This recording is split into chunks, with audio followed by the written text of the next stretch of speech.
from an October 1, 2020 alleged armed robbery of a deceased individual, Gary Holloman, from October 1, 2020. So it is not meeting the threshold of being an uncharged offense that is arising from the same transaction or series of transactions. Number two, for consideration for this court is whether or not this particular alleged evidence is necessary to complete the story of the crime. Again, we're talking about a November 30th, 2021 police chase that is not necessary to complete any story of any alleged armed robbery of Gary Holloman on October 1st, 2020. It's not necessary to have the state provide more information in order for them to complete the context of their story. Number three, for the court's consideration as adopted from the 11th Circuit, is whether or not this particular alleged conduct as an intrinsic act is inextricably intertwined with the evidence regarding the charged offense of the armed robbery from October 1, 2020. According to the court in Murphy, evidence of other acts is inextricably intertwined with the evidence regarding the charged offense if it forms an integral and natural part of the witness's accounts of the circumstances surrounding the offenses for which the defendant was indicted. So it's not inextricably intertwined from the standpoint of the November 30th, 2021 alleged this police chase where they're alleging that Mr.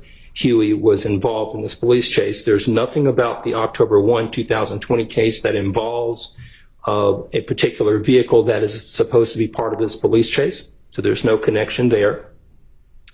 With respect to the police chase itself, the vehicle was not apprehended. That's number one.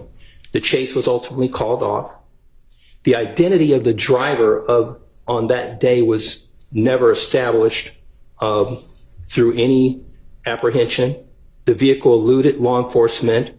There were no admissions through any subsequent arrest that was made on Mr. Huey of any admission to even being a part of this police chase, being a driver in this car.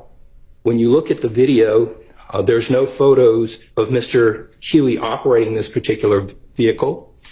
There's no ownership information that would show that he actually was operating this particular vehicle on that day. And the vehicle is not the subject of having been used in this particular alleged armed robbery on October 1, 2020.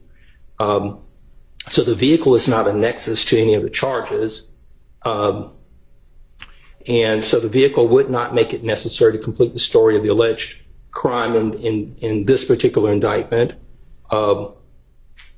So what we have here, Your Honor, is a separate alleged crime here of a police chase that the vehicle was I think it was a burgundy Nissan vehicle. It was fully dark tinted up. So no one could see inside the vehicle from the windows to the vehicle because it was fully tinted. So when you look at what we have here, we're having a separate incident that is over a year after the October 1, 2020 alleged armed robbery. And just to give the court some context on October 1, 2020 alleged armed robbery. So Mr. Huey was arrested on those charges for the October 1, 2020 incident. When he was arrested, he sat in the Fulton County Jail for a period of time, and we had a preliminary hearing on the case, probably sometime in November or so of 2020, give or take. And that particular armed robbery offense, we were able to get the armed robbery case dismissed at the probable cause hearing for lack of evidence. And then the state, they made a decision to indict the case after there was a dismissal at the preliminary hearing stage. So subsequent to that, a grand jury indicted Mr. Huey on these charges from the October 1, 2020 incident. And when they indicted Mr. Huey, they added charges, and therefore they put forth a grand jury bench warrant. There's no indication that they were able to establish that on November 30th, 2021, when this police chase was involved, that Mr. Huey was somehow running from the police because of he knew that there was a grand jury bench warrant or anything of that nature. In fact, Mr. Huey reported to court before Judge Dunaway on the indicted case and was taken into custody in court. When was that? That would have been in 2000. It was in December of 2021. Okay, so he shows up into court, and he has been in custody ever since. So, as it relates to this Intrinsic Act, it just doesn't meet the criteria. Then the last step, Your Honor, I'd like to direct the court to Hines versus State.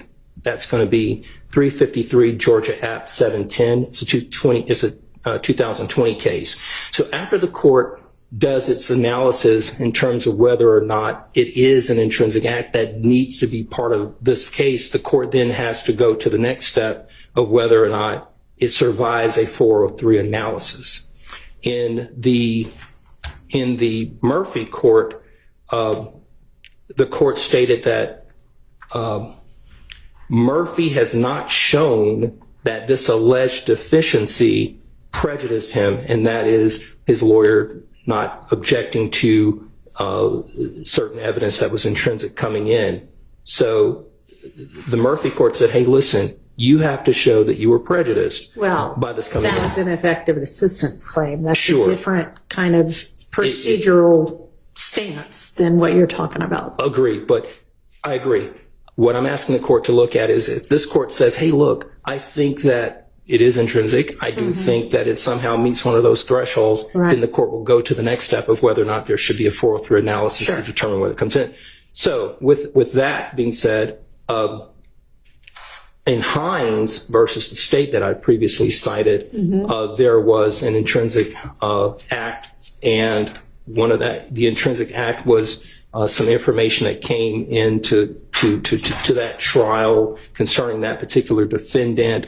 And in that reference, it stated that this particular defendant, there was a word that was used that she maltreated or injured or harmed her children, and the court believed that that was prejudicial. In this instance, Your Honor, if this court allows this scant piece of evidence that has not been established that it was in fact Mr. Huey that did this conduct, we now have to look at, well, what is going to happen if this comes in?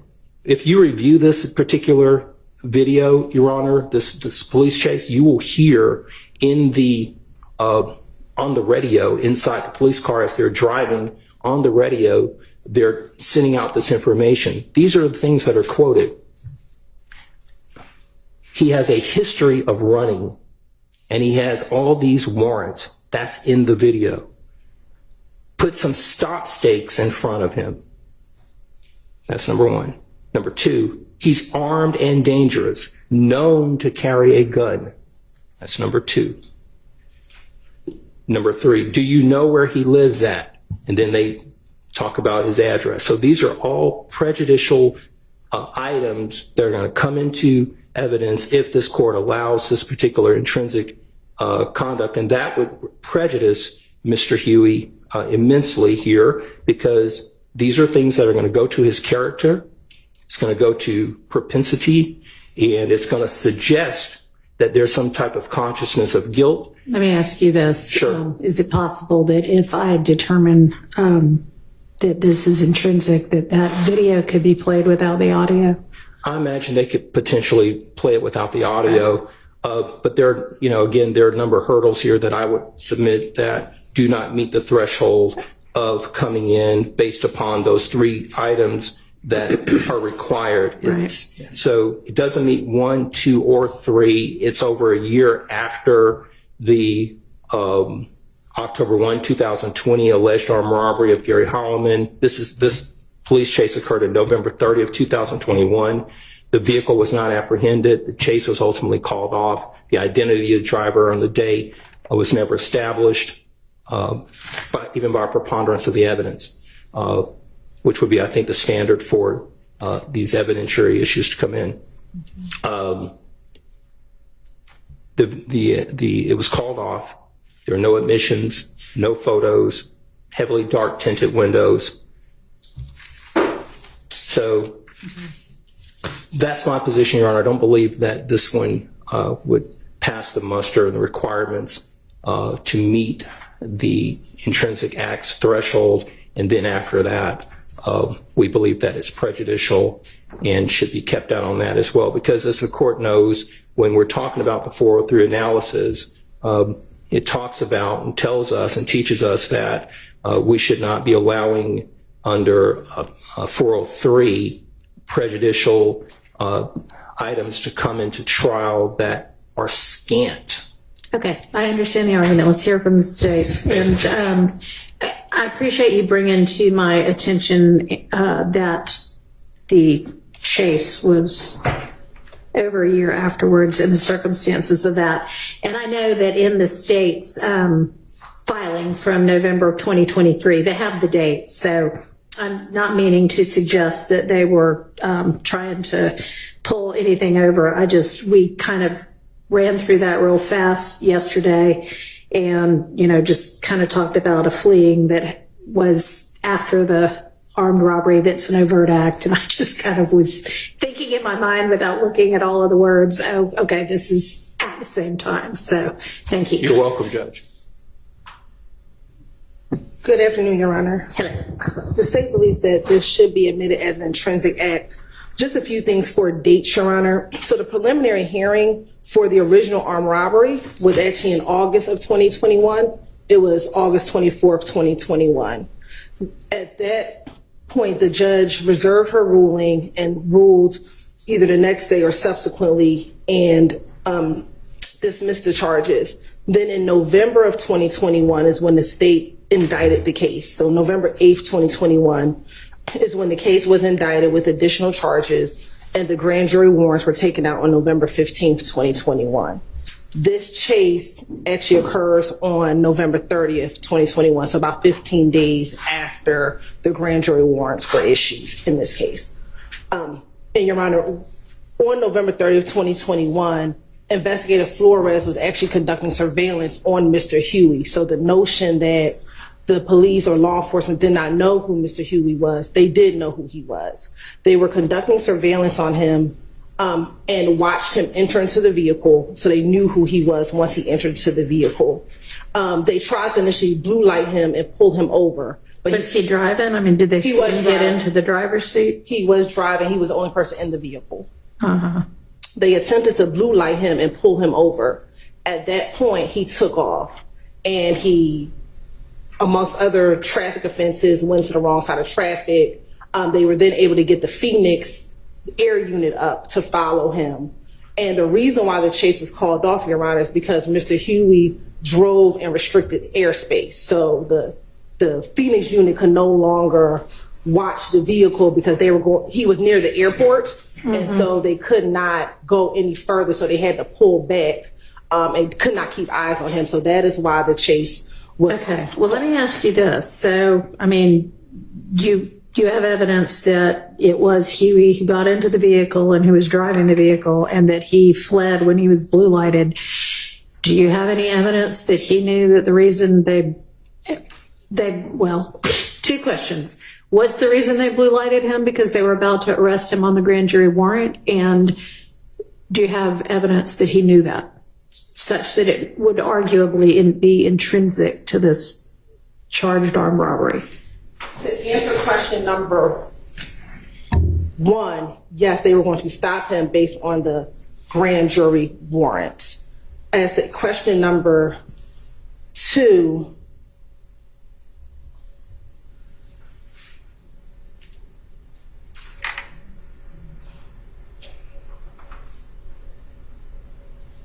it appears, and I'm looking at text messages from his phone, and I don't know, all I can do is quote what I have, and these are text messages from November 8th of 2021. He says, just wait till after Christmas and the New Year and turn yourself in, see what they talking about. All right, okay, so, and the chase is November 30th, so this is several weeks before then. Correct. And so the case went to grand jury on November 8th. The warrants were issued on November 15th. These are text messages he's receiving, and I want to make sure. Yes, it appears that these are text messages from his girlfriend to him on November 8th. And she's saying to him, just wait till after Christmas and the New Year and turn yourself in, see what they talking about. She says it might not be a lot of time. You think somebody's snitching on you. And then his response is, I can't miss another Christmas, man. And then he goes in, yes, I don't want you to, but you can't run long either. That's going to make it worse. I'm lost. I don't know what to do. I would say to go to court, they might lock you up. He's like, yeah, but then they might not. So it appears from text messages, he was aware that the grand jury at least was going to, had indicted the case. Again, warrants weren't out yet, but at least that the grand jury had indicted the case because those text messages are from November 8th of 2021. So that's the evidence that I would have. All right, well, I mean, given that he says, yeah, they might lock me up, maybe they won't, I don't think that, I mean, it's an argument to be made, but I think we're getting a little far afield of what's charged in this case. So I think I'm actually going to keep that particular incident out. But I would just argue that he's fleeing from the armed robbery. I know you're arguing that, but it's my ruling, so. Thank you. All right.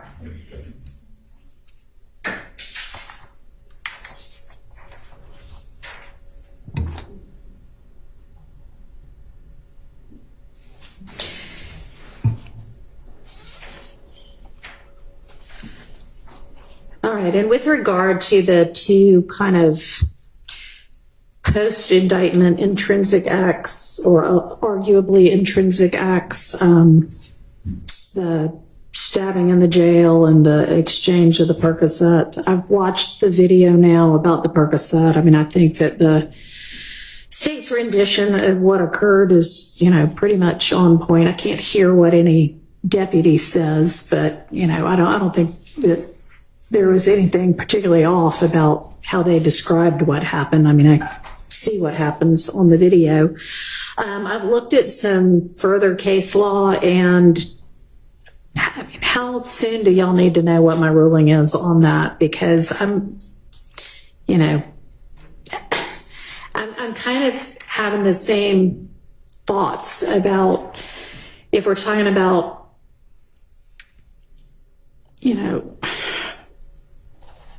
whether these actually meet in any of the three requirements for intrinsic evidence. And then on top of that, 403, I'm just not real certain that these need to come in. I haven't made my final ruling yet, but I don't think that either of these is something that the state can't try the case without, which is not the only test, but I don't think they meet that test. So just kind of FYI on that. I'm having some. May we offer some case law that the court? Sure. We'd offer to the court an 11th Circuit case decided June 20th, 2024, United States versus Harding, Harding. The site being 2024 U.S. app, Lexus 14995. Okay, and what does it say? Your Honor, one second. I'm getting. Or if you've got a copy of it, that's fine too, or I can just plug it in here.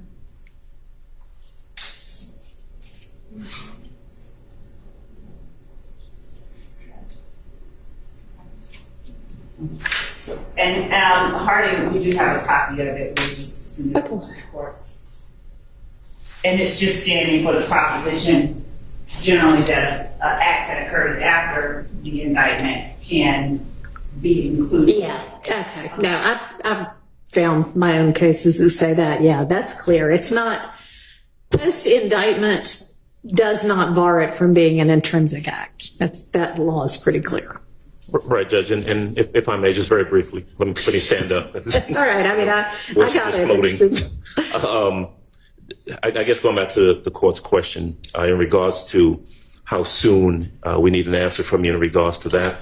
I can't speak for the state. I'm not sure when they planned to try and present that evidence, but I would ask the court to continue giving it its full analysis, and especially in regards to the 403 and the overarching consideration as to whether or not they really need this particular piece of evidence to make out their case in chief. I don't believe that's the case, but I know that the court is wrestling with that. And I look at I don't know if I really need to look at the Harding case because we've already kind of established that issue is not really an issue. Right. But I'll be happy to look for some additional case law. Okay, thank you. Appreciate it. Your Honor, you had asked the same. I'm sorry. Your Honor, you had asked the same of me. I have been pulling some case law, trying to put it together in a coherent presentation instead of just a list for your Honor. Okay, sure. I definitely do want to take a look at this Harding case where it was found that the district court abused its discretion by admitting evidence as being intrinsic. So I certainly would like to take a look at that. Okay. So Your Honor, in terms of other cases that talk about intrinsic evidence, we would just cite the court to Jennings versus the state, 318 Georgia, 579. And I am just giving a list right now that for the court's consideration. This is not something that we have to decide right now. This particular one is not coming up at all soon. The next case is Anderson versus the state, which is 313 Georgia, 178. And what are these standing for? These are all regarding the intrinsic evidence and how it is that one is how one is to look at and determine whether evidence is intrinsic, broadly speaking. Okay. Yeah, actually, U.S. v. Harding, I'm pulling up what I put in my Lexis research folder this morning, and that's actually one of the cases that I was looking at this morning. Okay. And the last one is Hughes versus the state, 312 Georgia, 149. And we too will present to the court a more coherent sort of overall arching. All right. Appreciate it. Argument. Okay.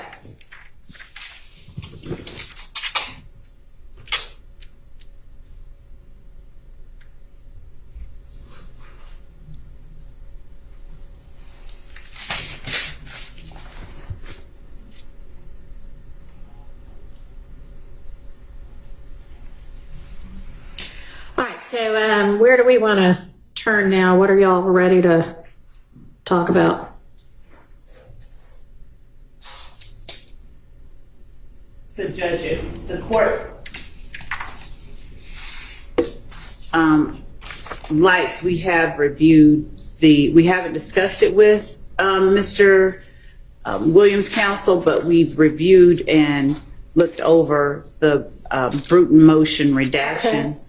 So I'll let counsel for Defendant Williams speak to them, because this is Mr. Kendrick's statement that is already in. There are portions that he is arguing are inadmissible because of Bruton. Mm-hmm. Our position overall is that Bruton specifically requires that that a defendant be directly inculpated, and at these various points, I'll let them explain why they feel like someone is directly inculpated so that I can respond, but we've reviewed them, and whenever the courts. All right, so is it the state's position then that none of the identified portions of Mr. Kendrick's statement actually qualify under Bruton? No, there's one enumerated time area. Which one is that? And they have it enumerated as anybody sent me that statement? I think I asked, but I'm not sure that I Kendrick's statement. received it. Mr. Kendrick's statement, the court Yeah, didn't that's receive? the one at issue right now. Yes. And maybe you did. Obviously, We'll make I'm sure. getting lots of emails through Ms. Persifield from all of y'all, but I don't recall seeing it. I'll make sure. Maybe somebody could just send it now, since that's what we'll be discussing. All right, so which is the one that you don't have an issue with? It's the point at which the detectives ask Mr. Kendrick, who do you think did it? And Okay, so he's actually broken them down into little Roman numerals. So which Roman numeral are we talking about? I wrote at the bottom my own timestamp. It's at 10004. So that would be. Here it is. It's their number 8. Well, they're number 9 really, but they're number 8 specifically. Detective Gaither mentions Mr. Stillwell, the one that is labeled that. Right. Okay. Well, it's labeled, I'm sorry, Mr. Kendrick mentions Mr. Okay. Stillwell telling detectives who they say All right, killed. that's 8. But, okay. And you agree that that should be excised? Partially, because what happens is that this is the part that we would ask, that we specifically would argue, is not inculpating anyone. What Mr. Kendrick says is they say our crew. And he's, in saying our crew, he's acknowledging that there is a crew. He said, because we're the ones beefing. And then they specifically say, who within your crew? And at some point, Mr. Kendrick says, they say Shannon. That part we would agree comes out, but they didn't enumerate it exactly that way on this sheet of paper. So they say Shannon, we would agree comes out. He then says they also say Woody, and then they say Shannon and Woody. So the part where he's naming people that they say did it beyond our crew, or people that Mr. Kendrick identifies as his crew, or, you know, in acknowledging that there's a crew, we would argue that part, we would agree, concede that part definitely comes out. Okay, so you're saying that they say our crew isn't Bruton, but when it goes further to say they say, whoever the they is, but they say Shannon, they say Woody, that part you agree? Yes, Can be I would say that redacted. specifically Shannon comes Shannon. out. Yes. Okay. All right, and every other one we're going to need to look at. And yes, I believe we should. look Okay. at the rest of them. And has anybody come up with any case law about kind of the interplay between Bruton and a RICO or gang kind of charge? Okay. Okay, that's fine, as long as you're getting me something. They're two separate, well, not entirely separate, but I think we can do this without knowing the answer to that. Can I ask a question? Uh-huh. If the state, if I heard correctly, if the state is not, over objection, by the way, intending to play the actual recording, then it's just question and answer. So I assume they're going to advise the witness, whomever the witness is, don't mention Mr. Williams, or if you're going to mention Mr. Williams, what are the specifics? Because otherwise we're just going through something that they may not ask the question. Your Honor, if I may respond to that, I'm glad Mr. Steele brought that up, because as we were going through these last night, there are portions that I needed to bring to the court's attention that I need the jury to hear Mr. Kendrick say. So we don't intend to play the video. Right. Okay. But there are portions that we would be introducing to have so that the jury hears him. And generally speaking, the overall method of introducing the majority of his statements would be through questions to avoid any implication of Bruton. All right, well, if there are particular portions that you know you intend to actually have the jury watch and listen to, if you can let the defense know which those are, that will probably be helpful. Okay. That's easier, if it's question and answer, it's easy to deal with. Yeah, sure. So just let them know which of the portions, but okay, let's go through all of these if we need to, which it sounds like we need to. Did you send it to me? So do you want me to be, is there a transcript for this statement, or do I need to be listening to the audio? We don't have a transcript of this statement. Okay. But we can,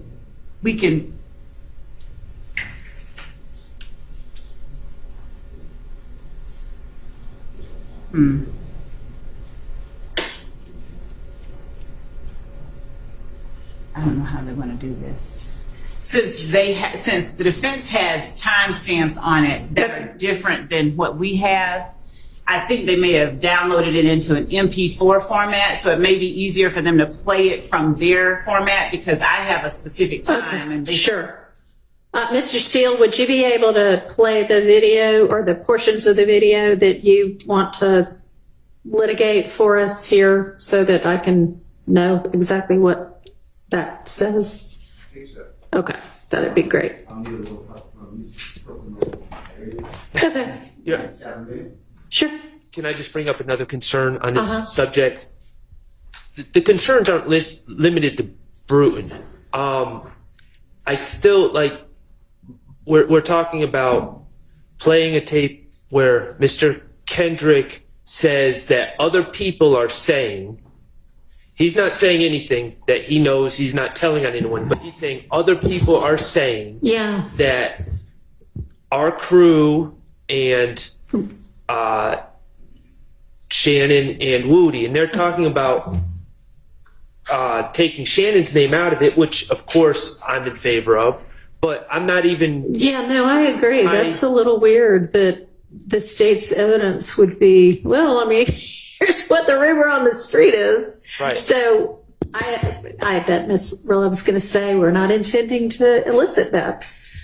Exactly, Judge. The point is not, and we can tailor the questioning and the presentation of evidence to, not include. Okay, well, I mean, I suspect the reason they're asking that now is because when we just went over that example, you thought that the only, and you may have just been saying the only part that I believe is Bruton is this part where somebody is specifically mentioned, and that's fair. But if you don't intend to use any of that portion of the tape anyway, or get a question and answer that would elicit that information, then it would be helpful if you would say that, because there's no point in us, spending time on something that the state doesn't intend to use anyway. So to speak to that example, for instance, I might ask the detective a question that, did you talk to Mr. Kendrick about the Donovan Thomas murder? Okay, that answer would be yes. Yes. Did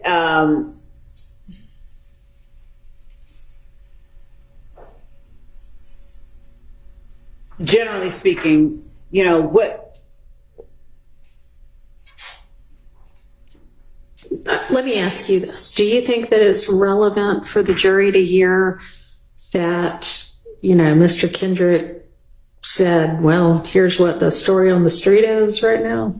No, that part I don't. I don't think that part about, the people on the street think X, Y, Z is relevant. The relevant part is his acknowledgement that our crew was beefing with them. Okay. There was a us and a them that was in conflict. Okay. So then the only part of that then that you might elicit is that he acknowledged that at the time this all occurred, his crew was beefing with the other crew. Yes. Okay. Thank you for actually. All right. So when we're going through any of these other ones, if there's something similar, just kind of let us know that, okay?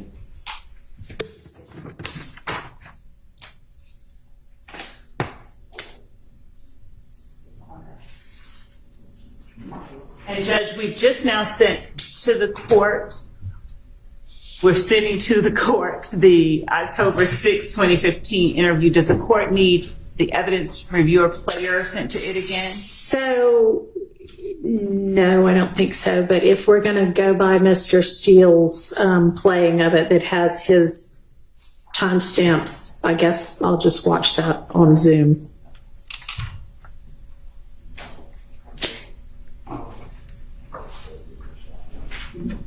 Are we close, Mr. Steele? I think that the answer is yes, I believe. But Okay. I'm not doing. Okay. So I guess for me, yes.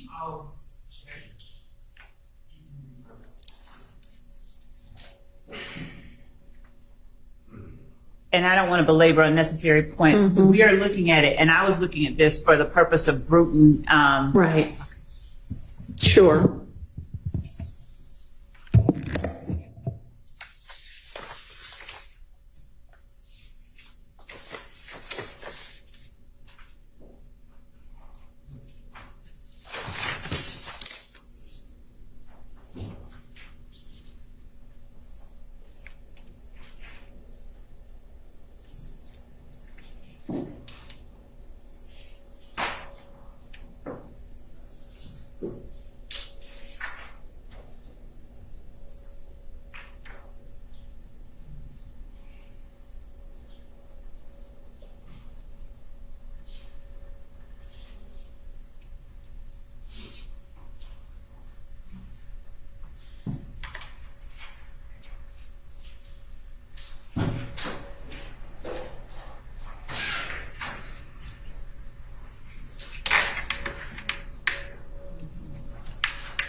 Any other little discrete items we can deal with while we're waiting? Nope.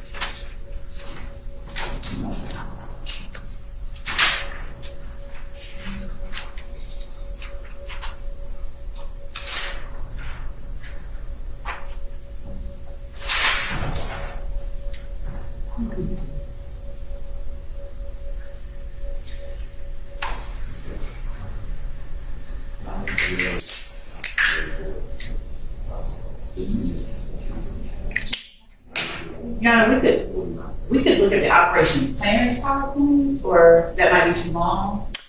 I mean, we're certainly going to have to do that. I guess we can get started on that. Yeah, unless we're really close. 1 minute away. All right, we'll just hold for a minute. Or so. Or so. Come on, Mr. Kuckerberg. No pressure. Mr. Steele, how'd your oral argument go this morning? The argument was good, but no one remembers the argument, so we'll see what the opinion is. Okay. But it was actually fascinating. It was fascinating. Yeah, sure. I mean, we might as well fill our time some way. So it's in this courthouse. It says indictment on the cover. Second page has, typical indictment things, way formal reading, etc. Third page has the grand jurors in Fulton County names. Then count 1 through count 6. Former district attorney Paul Howard does hereby charge the appellee with murder. goes like that. So I didn't try the case. I did the appeal. The Honorable Judge Newkirk granted the motion for new trial, finding no jurisdiction because it was an accusation. So the Supreme Court was very lively. Interesting. It was an interesting case. And then it got so narrow. I was being asked, well, this is a novel issue. How would a lawyer know? You're saying it's deficient performance. How would a lawyer know?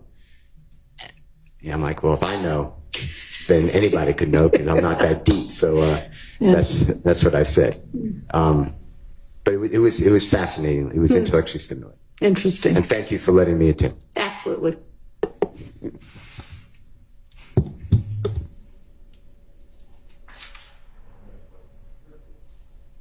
So, Your Honor, this should have, if I'm in the Okay. time space, please correct me somebody, but this is 50s. I just want to This is October 12th. No, it's October 6th. We spent all that time on the wrong interview.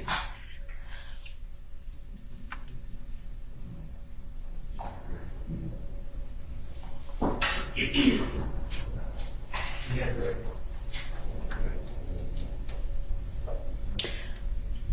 right, well, maybe we can turn to the PowerPoint issue and at least start making our way through that unless, are we ready now on the right one? Okay.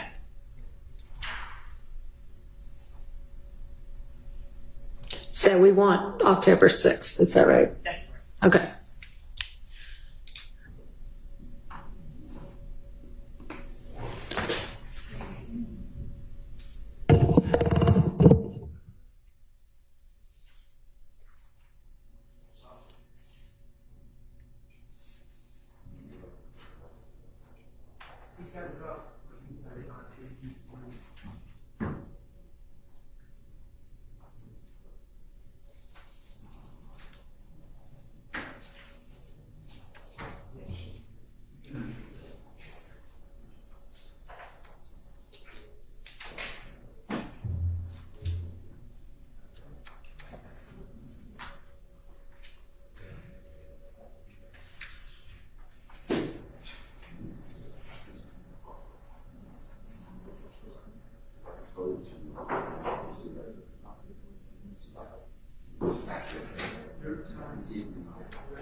Lawyers and tech, they just don't mix. I hate to defend Mr. Kokomo here, but this is a lawyer issue, not a AV issue at this point. Okay.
So, Ms. Love, I know you said the state's timestamps were somewhat off, but can you get close? Yes. Maybe that's maybe we just go that way, since this seems to be taking longer than we had anticipated.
The defense thinks they've got it, and the state thinks they've got it. So the defense has got it. All right, let's do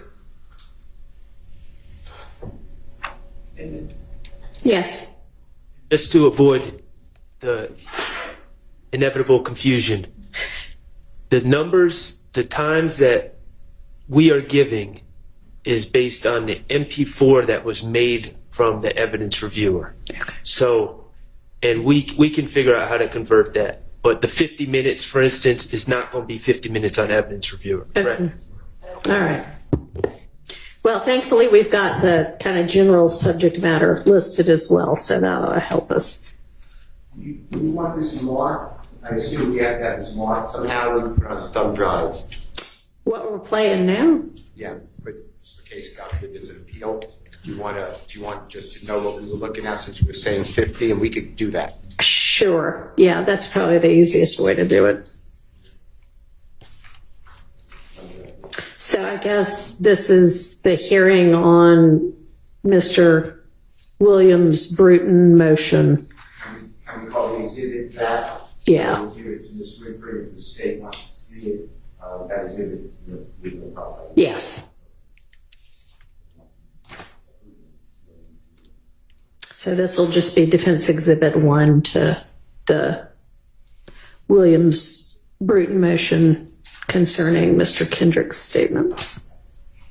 And we'll have that thumb drive today. Thank you. No, thank you.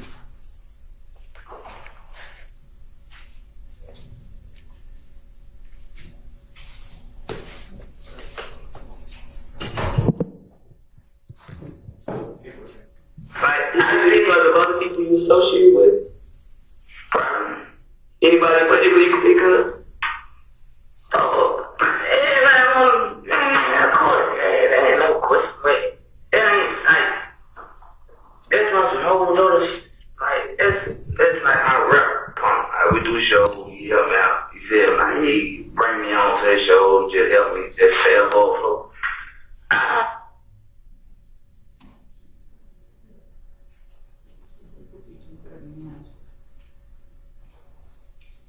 I think the first one was 52.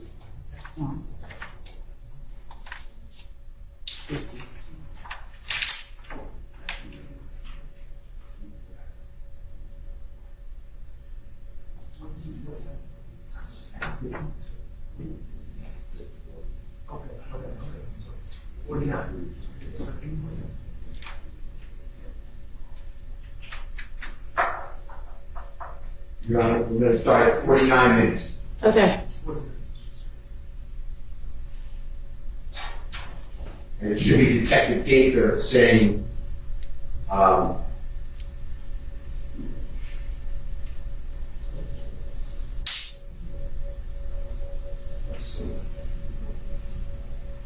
third, is that the possible reason that people went after that meeting retaliation? That's what it should be. So it's the detective asking the question. That's why I don't know if it's going to be needed because of the question, but that's the first. All right, and give me just a little bit more general idea of what they're talking about at this point in time. Okay. Yes. Detective Dennis is in here. Detective Gaither's in here. Detective Gaither's a female. Detective Dennis is a male. And the gentleman in the in custody is Mr. Kendrick. Yeah. And Detective Dennis at 4841 is bringing up that Mr. Arnold, he's a COVID-19 pled guilty. He also goes by Duke. He really is the word Duke. Regarding the issue where Mr. Kendrick was tased, he was actually chased by police and tased. Okay. And Mr. Kendrick then mentioned Duke or Mr. Arnold about the involvement in that. I didn't challenge that because I didn't think that's a Bruton issue. And then Detective Gaither talking about Duke. And then going right into whether thug is a reason that people went after them, meaning that there was this... Why, whatever that incident was, yes. occurred. Okay. So, to me, I'm doing, I think, what the court wants, but this will never come up on a question-answer because no one's going to say to Detective Gaither, I would hope, did you ask about Jeffrey Williams to Mr. Kendrick? It wouldn't happen like that, but that's the first one here. Okay. Well, then maybe we can nip that one in the bud. So there's, if Mr. Steele would not mind just letting that part play from 49 so that we could. Throw them on the bus somewhere. But them is 40 on here. When I got tased on Bankhead, they were here. When I got on Collins Boulevard, they had help, man. I was leaving my little boy from going, so I had help. Right. He was in the car. It's like, man, y'all see all this shit going on. You got it to me. I try to keep one deal with that one because it's like this shit go down anytime. Like, man, he can have some hang, jealous. So why they coming at? I ain't talking about Duke. I ain't talking about what folks you roll. Why they coming at you? So they thinking like I'm bad at it. I think I'm bad. Because I used to carry myself. I see because of other people you associate with. Probably. Anybody particularly you can think of? Oh, hey, man, of course, that ain't no question, but that ain't, like, that's not some whole other, like, that's like my rep pump. Like, we do shows, he help me out. You feel like he bring me on to his shows, just help me, just sell both.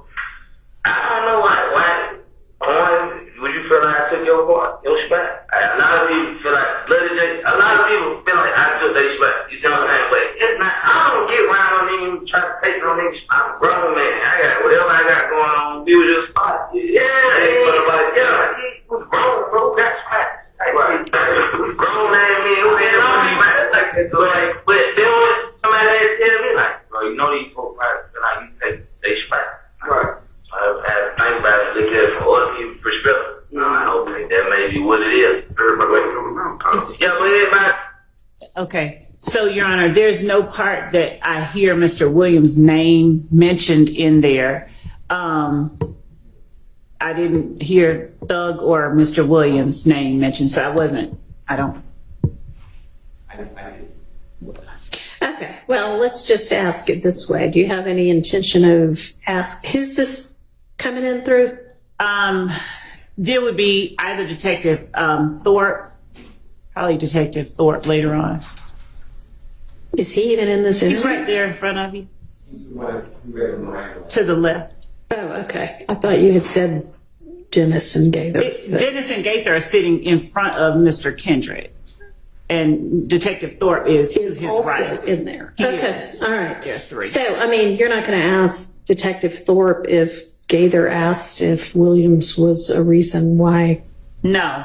Okay, so that would be one then. This example would be one where you could say, we don't intend to ask that anyway. Okay, so we do not intend to elicit or ask whether Defendant Williams was All right, well, let's Whatever. circumvent spending the 5 minutes listening to it if you know you're not going to use it anyway, okay? That would be super helpful.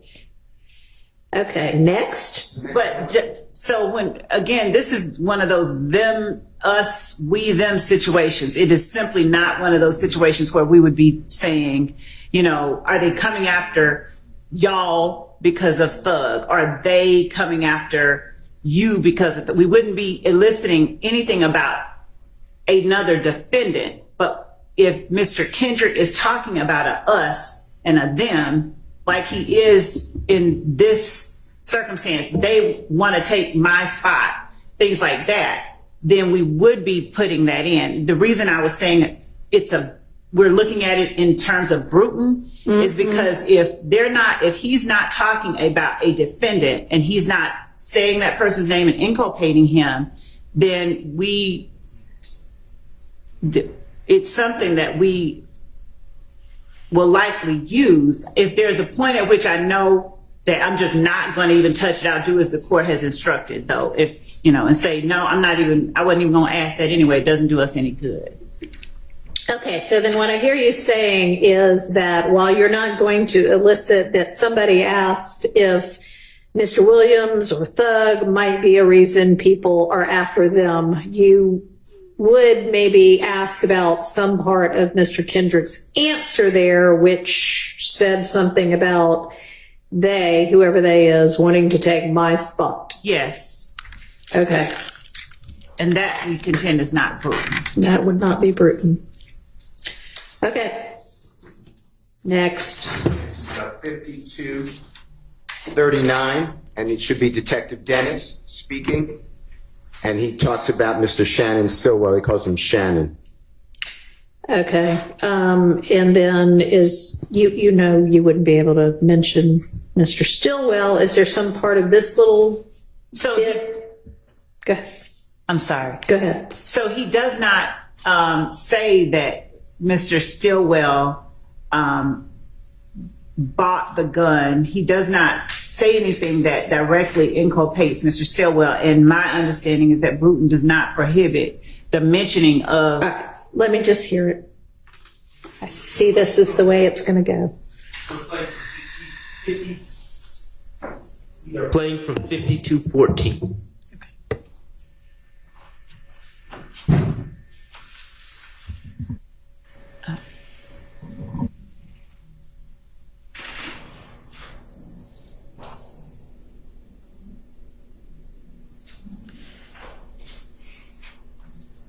And this is before buying the gun for what? What are we talking about here? I'm sorry. Anybody? So one of the he was stopped with a gun in October and one on January 28th, and they're talking about the guns that he had in those situations. January 28th and October 1st of 2015. All right, and these are overt acts, or are they? Yes, one is an intrinsic. January 28th. Okay. All right, go ahead. Well, just breathe. True. But I be like, the first man like, fuck these big ass guns. But the second man like, I got to ride with something that's gonna protect myself. You feel like, right? How long they do that? A couple days. Did you buy that after you spoke with Shannon? I bought like before all this stuff happened. I don't think you can stop it. That seems pretty inculpatory of another defendant. Did you buy it after you talked to this person? As if no. Don't leave that part out. That was out. Okay. Next. It's right after that, but it's the same thing, Your Honor. Okay. Now it's Mr. Kendrick speaking about Mr. Stillwell. He includes Mr. Arnold as well to clarify what Detective Dennis just said about the gun. And that's at 5251.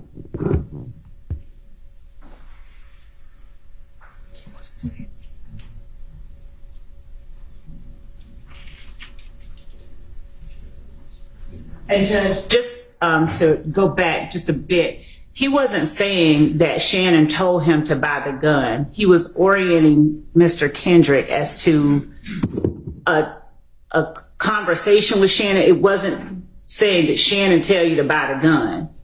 So it wasn't inculpating Shannon. I think that it may be helpful to hear before the part that they started on. It's like, did you talk to Miss Hilton? Yes. Did you buy the gun after you talked to Miss Hilton? Yes. But it has nothing to do with Miss Hilton told me to buy the gun.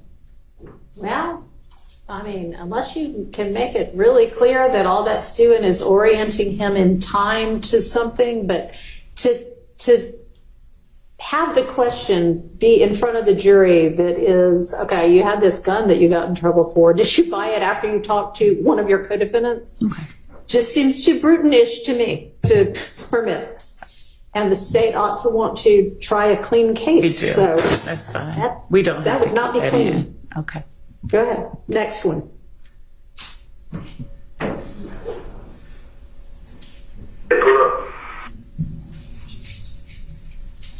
This is 5250. You should back it up. This should be Mr. Kendrick. Mr. Kendrick bringing up Mr. Stillwell and Mr. Arnold about clarifying the answer that you were just discussing, although I think that's out, actually. So it's really 54 minutes we can go to, and that should be Mr. Kendrick. And he mentions Mr. Copeland, Duke, or Mr. Arnold, and Rich Homie Kwan, Mr. Lamar, and Mr. Stillwell. And he doesn't want to be associated with them. So we ask that Mr. Stillwell's name be redacted. All right, well, I'll listen to it. Okay, give me enough so that I can hear the context of why he said it.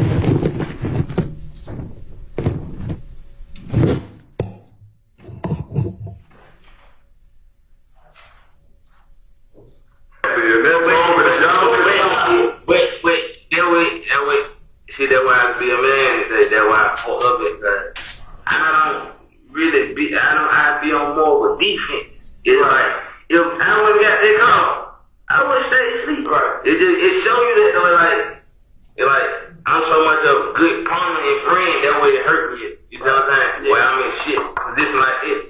And he get to go. He get out before me and I let him handle that shit. Yeah. So it's like. Damn, bro. Like, it made me look at my loyalty and my country like, you can't be bending your backward for a lot of these things. And that's why I feel back from the people y'all just saying. Right. Which was my original crew member, like the people I was rocking with. That's why I feel back. So it's like, I ain't get 100% from none of them. So it's like, y'all ain't gonna be getting my 100%. Who are you speaking of when you said that? From Shannon, who else? Dude, it's just everybody here. Going, like everybody, cause all of them have been together at once. Like all of them not rock. Joke on all of them.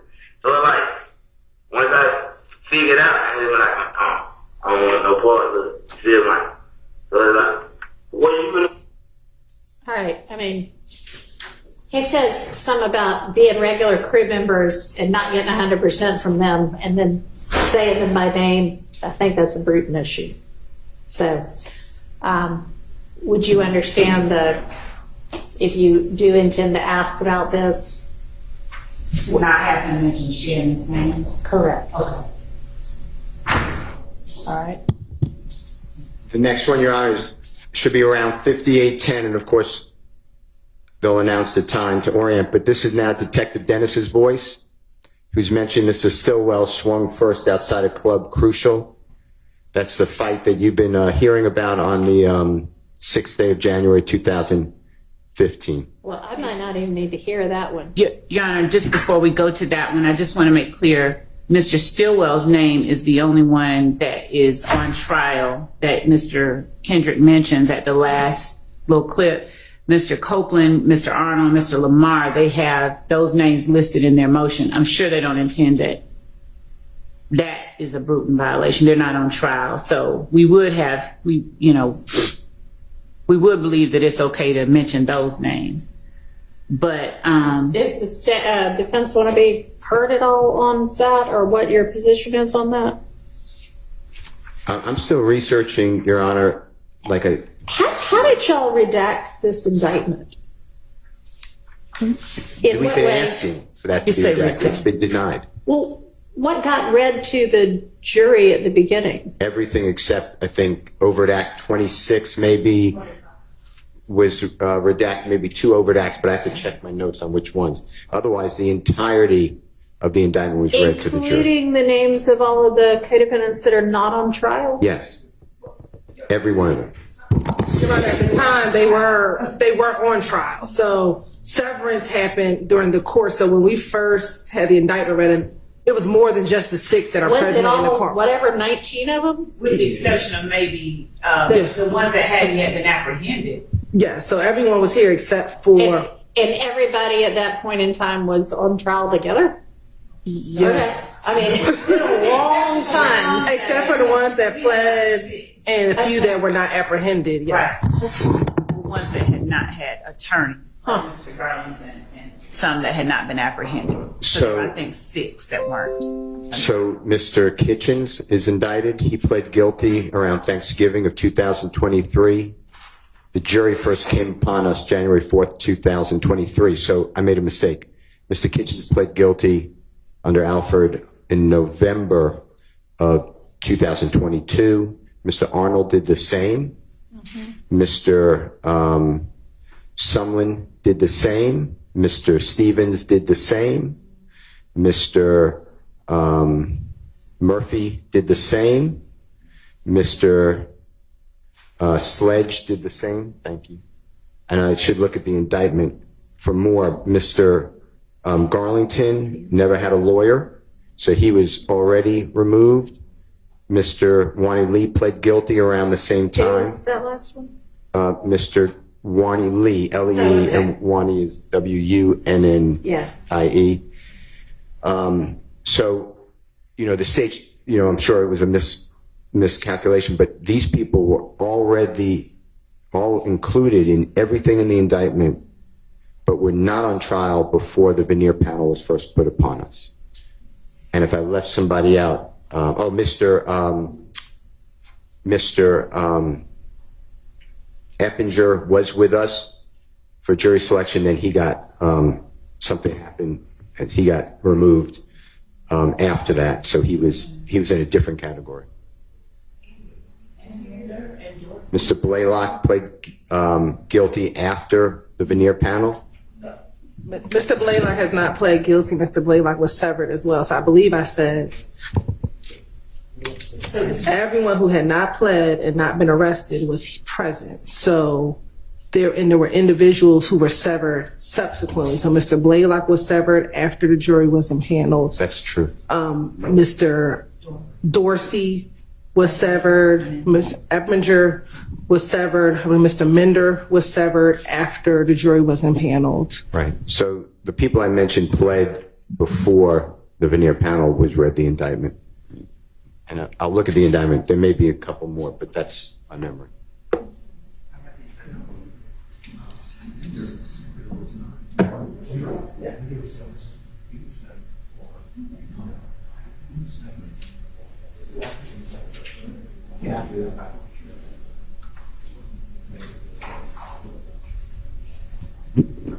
Mr. Winfrey was severed before we did, he was apprehended, I think, afterwards. So name was read to the jury, but he was never with us.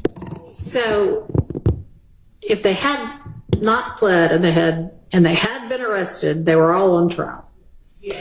And so obviously those names were read. Were the names of the people who hadn't been arrested and hadn't pled been read? Were they read? Yes. So everybody's name was read. Okay.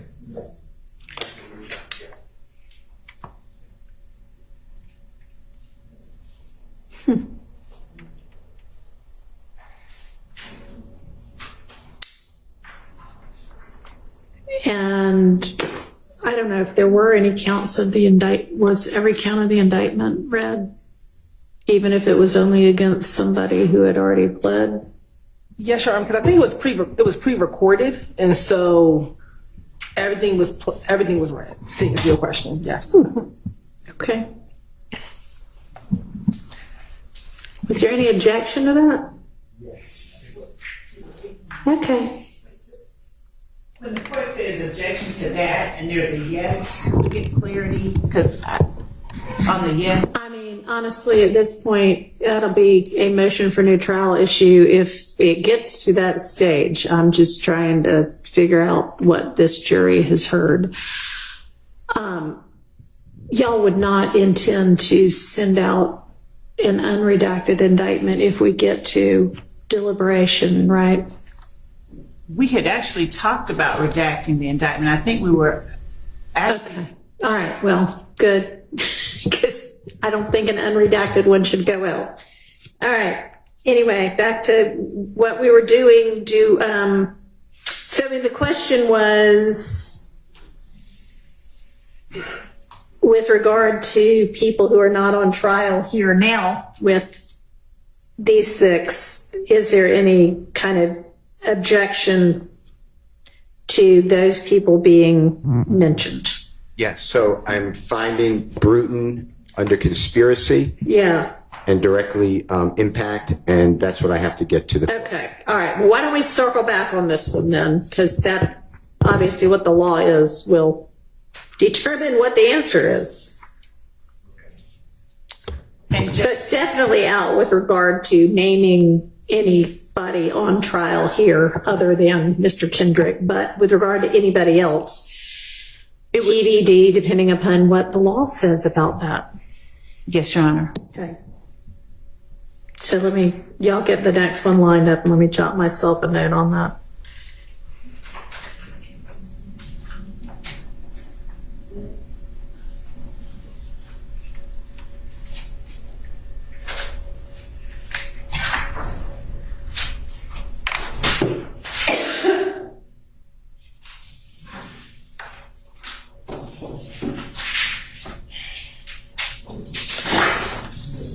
Okay, I'm ready for the next one.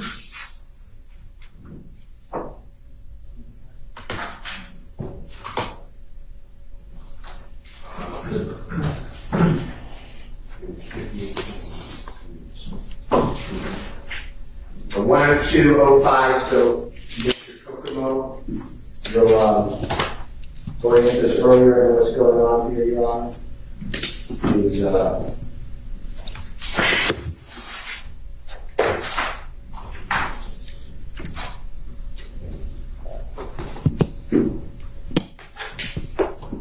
Detective Gaither is asking, this is at 10055.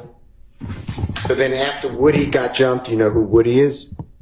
Who shot up the studio TIG? Mr. Kendrick states, I don't know. Mr. Gaither said, I heard your crew shot up TIG after Woody got jumped on. There's a discussion of where is TIG. Then Detective Gaither says Metropolitan, like over there by Thug Studio. Mr. Kendrick asks, where's Thug Studio at? And then they talk about that location. They talk about YF and Lucy. And then at 103, Detective Dennis say, you still on Bloody J when he got locked up. And it goes on to that event. And So is this just because Mr. Williams' studio is mentioned to orient people to where things are? Well, at 102,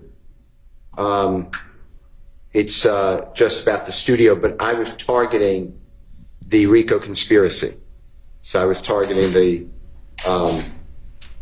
this is where,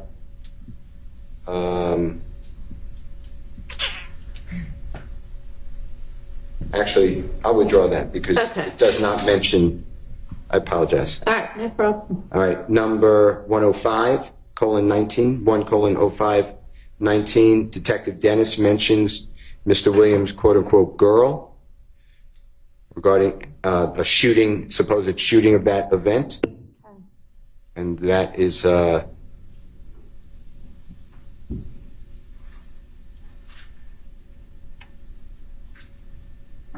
it's 104:32. Detective Dennis states, didn't you catch them down bad? That's a reference to Mr. Kendrick's music. They laugh.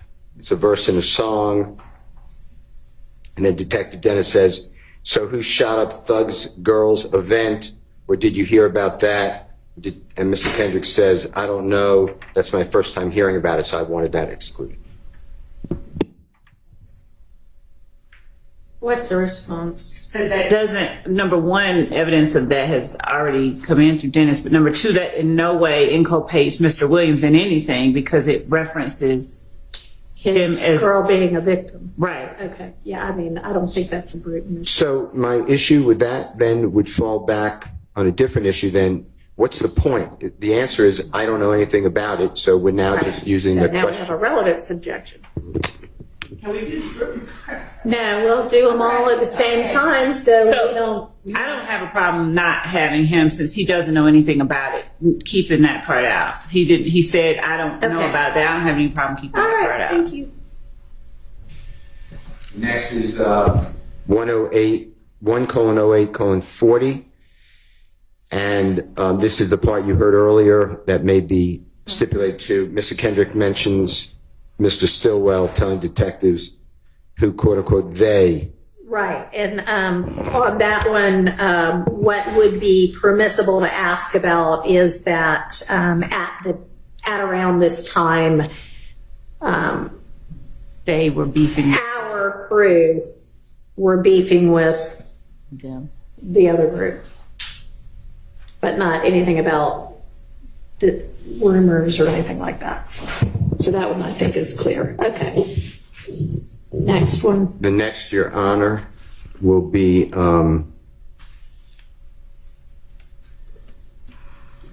one. It's really the same flow, but it's 108:51, so it's only 11 seconds later. And Mr. Kendrick, mentions Mr. Copeland sharing that he was tied up with Mr. Stillwell, and specifically, and then Mr. Kendrick identifies a photograph 8 seconds later of Mr. Stillwell. Then Detective Thorpe mentions Mr. Stillwell and clarifies that the word is that Mr. Stillwell and Mr. Copeland killed Mr. Thomas.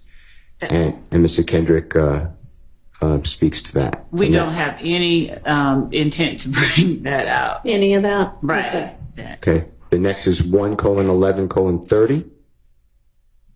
And it's Detective Gaither mentioning that Mr. Stillwell is the person that everyone, whoever everyone is, brings up related to the murder of Mr. Thomas. And this falls in with what we initially said, that when they were talking about who they said killed Donovan and bringing up Mr. Stillwell's name, we have no intention of doing any of that. Okay. Okay. The next one is 1:13:44. And it's Detective Thorpe, I believe. All right.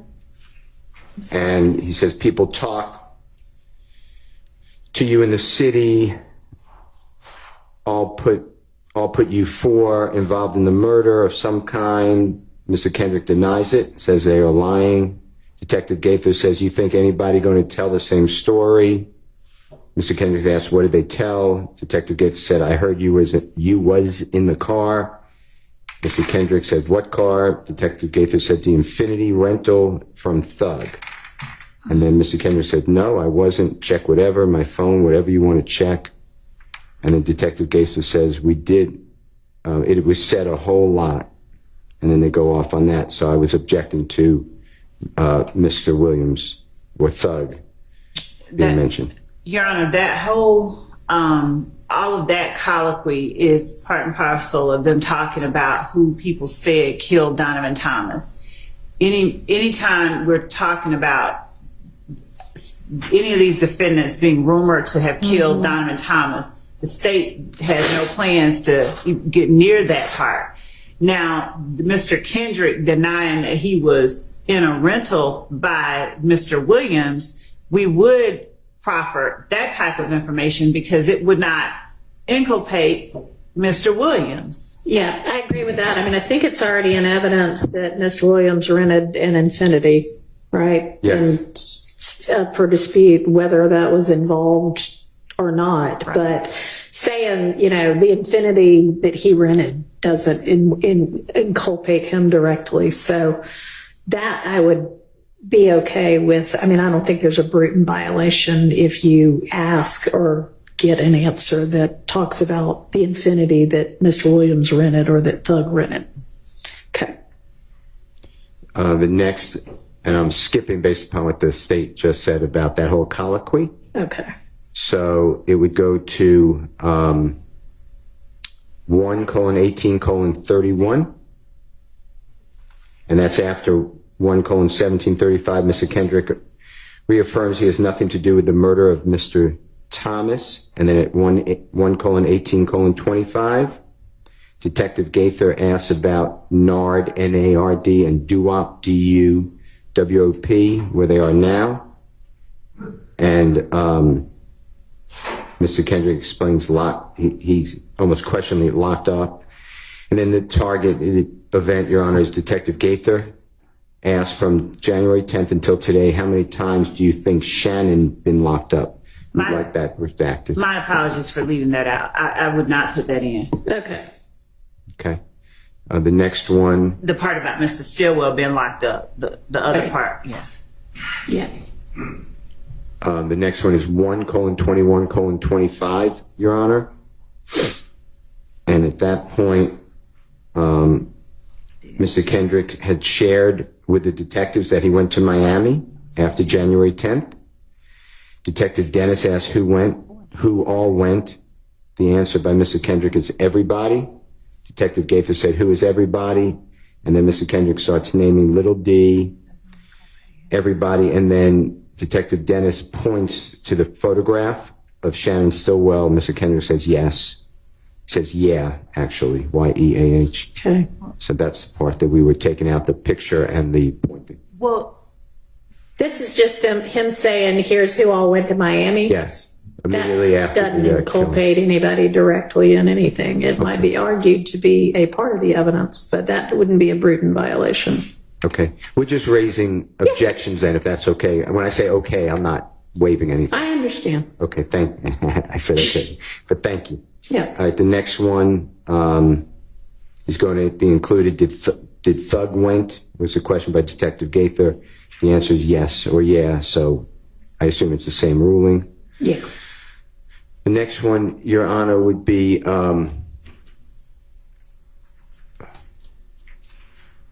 and I assume it's covered by your ruling. Detective Gaither asked Mr. Kendrick how long did Mr. Williams stay in Miami, so I'm assuming it's the same ruling. So I'm moving on from that one. Okay. So the one about before that 1.23.06 about Mr. Stillwell getting calls. Yes, I should have included. I skipped that one accidentally. And what'd you say, Ms. Love? I'll let the court decide on that. I'll let the court hear that because I didn't count that as inculpating because everybody was, what he's contending is that people were calling, but I'll have to hear that part again. Okay, let's just hear that part because I'm not sure what it says. And Start at about 1:22:40 if you can, Mr. Kokomo. And what it should say is it should be Detective Dennis asking about what conversation was like on the way down to Miami. Detective Dennis specifically, I believe, said, Your Honor, the ride down had to be some type of, just like you just said, like when Duke got jumped on, people started hitting your line, so you all started to get worried. And Mr. Kendrick said, it wasn't on my conscience. And then in there, they talk about Mr. Stillwell was probably getting calls. all right, let's just see. Everybody just sitting there like, Yeah, I was just stoned with him. Like, I get my own strong heart. So. right, but what I'm saying is, the ride down had to be some type of, I don't know. I ain't because know anything. just like you just said, when Duke got jumped on, people start hitting your line. Yeah. What's going down? So y'all had to start getting word that these names are out there.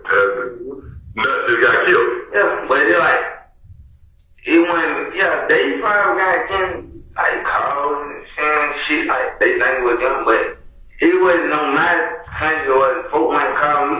Like, yeah, you know what I'm saying? They want. But if they're your people, it's almost like you're guilty by association to an extent where if this time We wouldn't have any problem taking that whole last 2 or 3 sentences out. Like, they were probably getting calls thinking it was them, and the dentist saying it was your people, you guilty by association. Like that, those 3 or 4 lines, we don't have any problem coming out. All right, does that cover it? Yeah, Mr. Kendrick, I'm sure it covers it. Specifically said Shannon, so I'm assuming that's it covered it too. Let's make sure. Yes. Okay. Yes. Okay. Excuse me, Your Honor, can we take 5 minutes before we continue down the list? Sure. Yeah, that's fine. Let's take a quick break. Thank you. Sure.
The next one, Your Honor, we are going to, I believe it's included in your Honorable Court's ruling. It's approximately 1:2539. Detective Gaither asked Mr. Kendrick how long Mr. Williams was in Miami, and the answer is a couple of weeks. So I assume that your court said that that's not inculpatory, so I'm moving on. All right. The next one is, it's a visual. So if they're not showing the video at this, it won't matter. All right. But Detective Dennis points to the photograph of Mr. Stillwell and says he's all about that action, and they're talking about shooting people.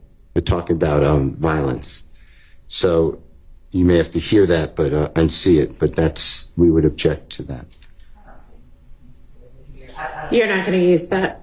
All right. States agrees. Well, they don't agree it's Bruton, but they're not going to be using it. Okay. The next one is Detective Thorpe. It's at 1:33:55. Mentions Mr. Williams and how Detective Thorpe heard that people went to Mr. Williams' home after the killing of Donovan Thomas. You may have ruled because of the way you treated the rental car that that's not Bruton, but that's what I flagged. All right. Do you think I need to hear it, or is it pretty much? That's pretty much it. Okay. Yep. That would not be Bruton. The next one is at approximately 1:43:20.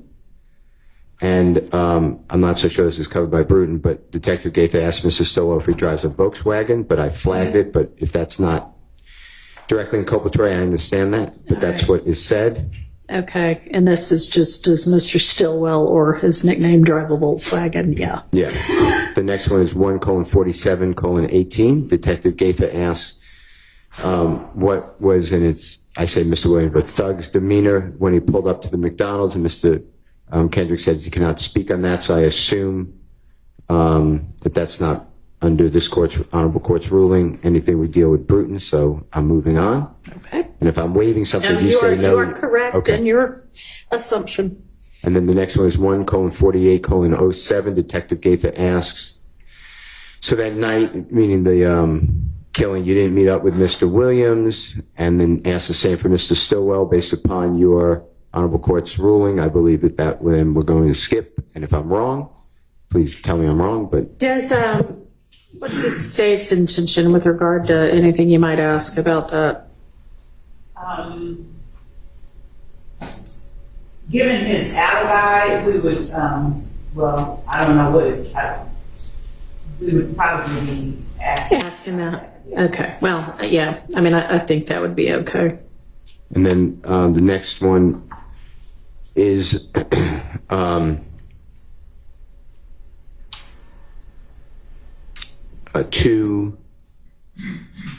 well, it's really the same, Your Honor. It's clarifying the same thing.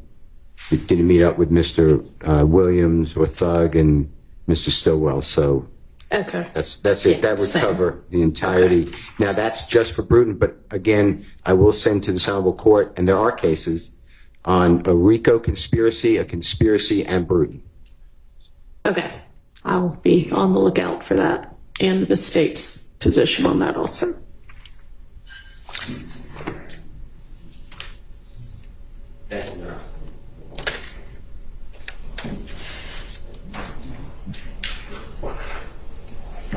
All right, so we can circle back to going through the evidence that's going to come in with the next few witnesses, including Mr. Sprinkle. If y'all are ready on that, we can move on to the wiretap evidence that the state intends to use. We can. the PowerPoint maybe is. I mean, we can do the PowerPoint. Would the wiretap evidence come before the PowerPoint? No, it would Okay, come after the PowerPoint. All right, yeah, we can look at that. So everybody should have the kind of revised PowerPoint, I guess, that the state provided over the weekend, I think. We display it on your Honorable Court allow it, so you display it on the screen so we can easily run through it. Yeah. And Your Honor, if I may just turn my back, you will give a thumb drive to Ms. Winfrey. Yes. And so what the state sent over at this point would be y'all have taken out everything that you don't intend to use. So the hope is for y'all that all of what you provided is usable, and we'll sort that out. All right. Yeah, so if somebody wouldn't mind, I guess, just giving us kind of a slide by slide.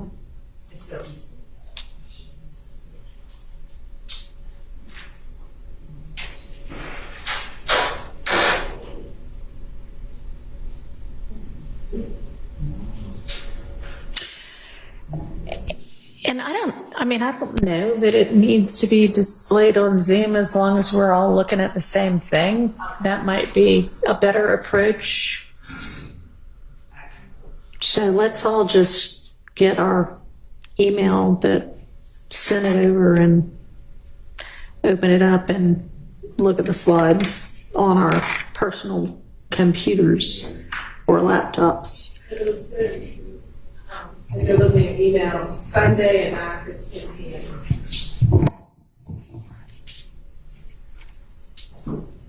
It was sent Sunday at 9:15.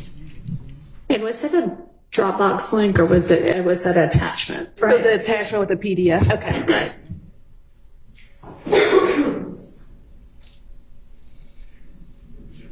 Okay.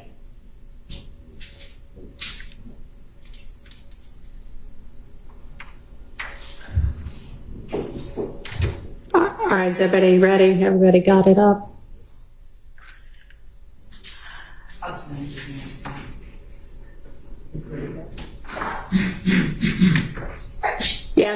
Yes. Okay. All right. Slide 1, I don't see how the state could possibly need that slide. No, that's not. No, I mean, it's not just a community, no. Okay. Slide 1's out. Slide 2. This is just sort of. These are identifiers that APD has. Identifiers that APD has identified, and All right. Hadn't there already been testimony about that? there has been testimony about snakes and tattoos and red flags. Yes. Okay. So that one's out too. If you say it is, it is. Huh? And just to make sure we're all on the same page, what you're referring to as slide number 2 is the picture that has an arm with a tattoo. Yeah. Okay. Yeah. Which also, coincidentally, is the second slide in the attachment. That's what I'm going by. All right. Just didn't want to make sure you weren't on the title page. And Okay. we're on the same page. All right. Literally. Okay, good. All right. Slide number 3. What's y'all's argument for needing that? Okay, we can. Because we've still got some language on all of this too. So we can take out, we can take out all the language. Mm-hmm. We can take out all the language. Okay. Yep. Can you take that aside? John, may we be allowed to remove the Mondo board, the IT department? Yes, that would be wonderful. We're not going to use it, so out it goes. So y'all go ahead and, yeah. Not right now. Okay. What about these 5 pictures? So the pictures, Judge, are just as he's talking, he would. All right. So who are I see we've got Defendant Williams, Mr. Williams, Rich Homie Kwan. Birmingham. Are there pictures already in evidence of Yes. those 3 people? Yes. Then use the pictures already in evidence. How about the bottom 2? Who are they? Donovan Thomas is on the far right side. Is there a picture of him already in evidence? There is a picture of him in evidence. All right, use that. What's the middle 5th one? And this is Defendant Williams. Pre And pre pre the dispute, the war, Okay. I mean, is there a picture similar to that if he needs to identify people or a group of people he could use? Yes. Numerous. Hold on one second, Your Honor.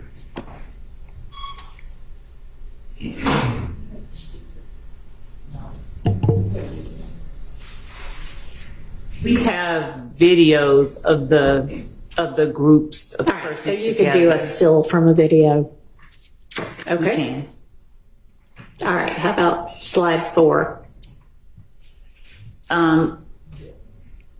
Here, this is just, Your Honor, and our position regarding the displaying of these pictures is that they're demonstrative as he's talking about them.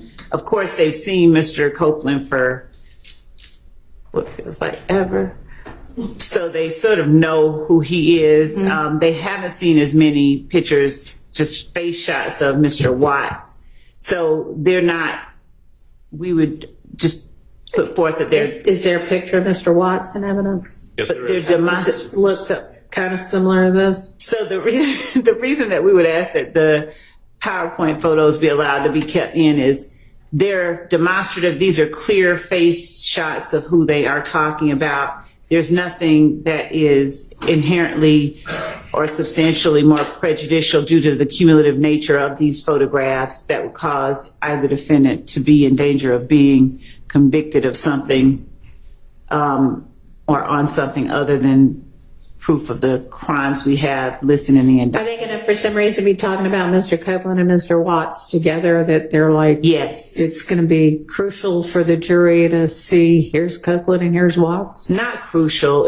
But he will be talking about a specific interaction, specific. Okay, well, he can antagonistic. talk about that without this, and if you need to, like, have the jury reminded, oh, this is what Mr. Watts looks like or something, just use something already in evidence.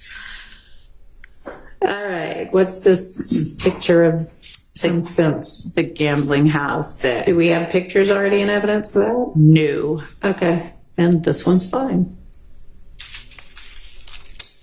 Slide 6. With the stack of money and obscene gesture. Hold on. Well, that's Mr. Copeland, and it was that stack of money and that flashing of it at a club that led to the conflict between him and Mr. Watts. So Okay. And we've also got video of him doing exactly the same thing. we don't have that video. Yes, we do. We've had a video and All right, well, don't talk over each other. Do you know what exhibit number that is? Your Honor, we initially entered the video in June. However, that was after 3 o'clock. And so we did not enter it again this time around. So I do not believe the video is in evidence. I'll check. I believe that was after 3 o'clock. Actually, good point there, because we do need to make sure when we're finally reviewing what evidence is in and out, that we make sure that everything that was entered in that little period of time is unentered, if you will. So, okay, this one's fine. He can use this one. Can I inquire as to exactly what the relevance would be of showing a picture of Mr. Copeland holding money and flashing the bird? Well, I mean, they said that was what had started a beef between him and Watts. The flashing of the large sums of money. Not the flipping the bird. I mean, I don't. Yes, no. The flipping the bird. I mean, it wouldn't have. Our argument is that it's relevant because it shows Mr. Copeland with that huge stack of money that we're talking about, and it makes. Is this the night of? It's. Or is this just? You say the night of, not the Diamond Thomas. No, the night that the beef starts between he and Watts. No, Your Honor, it is not. It's just an example of him with a bunch of money. And holding money. An exemplar. Good word. I think it's January the 8th. The 6th, January the 6th. So it was the night, it preceded it. That's the night that the fight started that led to the arrest of, I think, Mr. Kendrick and Mr. Arnold the first time when Bloody J's punched out. So this is a picture from the night that it all got shot up or something? I'll confirm, but that's After- what my understanding, that is January the 6th. How do we know it's January the 6th? Where does that date come from? I don't know. From the photograph? I don't know. Maybe they know what he was wearing to the club The that night. detective that gave it to us, so.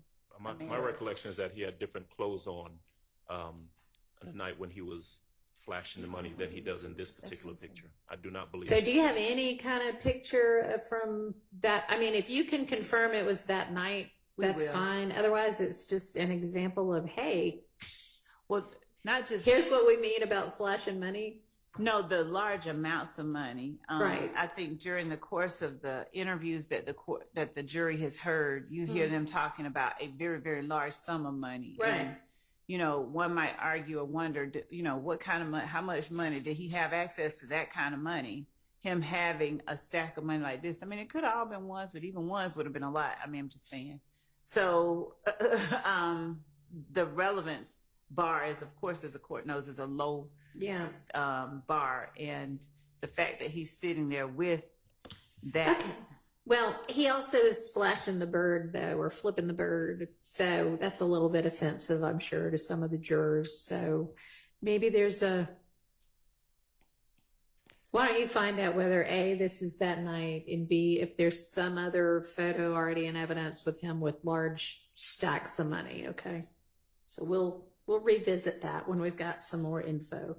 Yes, Your Honor. All right, slide 7.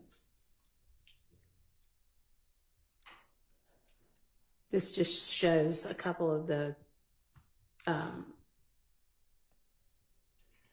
Metro, but there's been testimony about the Metropolitan, right? TIG studios that Right. Mr. Copeland is alleged to have shot up, or believed to have shot up. We've had a number of crime scene photos entered of the Metropolitan, so there are a number of photos of that in already. So it doesn't. There's nothing. If Detective Dennis is talking about this, putting it up doesn't take extra time. It just orients the jury as to what he's talking about. So it's a demonstrative aid that orients the jury, that is helpful to the jury, that is substantially similar to what that is exactly what he's talking about. So there's nothing that should preclude him from showing it to the jury. TIG is who's? Think It's a Game, Right, is the company that Rich Homie Quan was under. That Think It's a Game Studios is inside that building right there. Okay. This one's fine. All right. Moving on to slide 8. So this is several pictures of Mr. Thomas. We definitely do not need the Club Crucial Will Always Remember You part of that. Okay. And,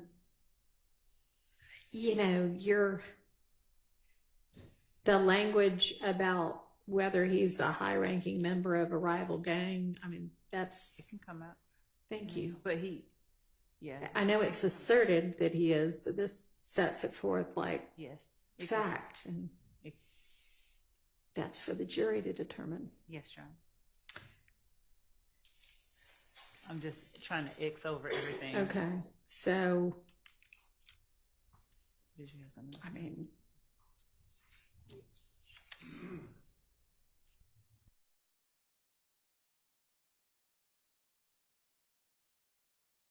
those 3 pictures basically of Mr. Thomas and some of his Brothers, family. Well, whomever. I would object to the pictures of. Agreed. Well, the pictures, period. I mean, I don't know what the relevance is and what the jury would need or how this would aid the jury in understanding any testimony from Detective Dennis to show pictures of him and various individuals just standing around. So, do you want to elucidate us on that? Yes, we can take. Okay. So, they won't use that one. All right, slide 9.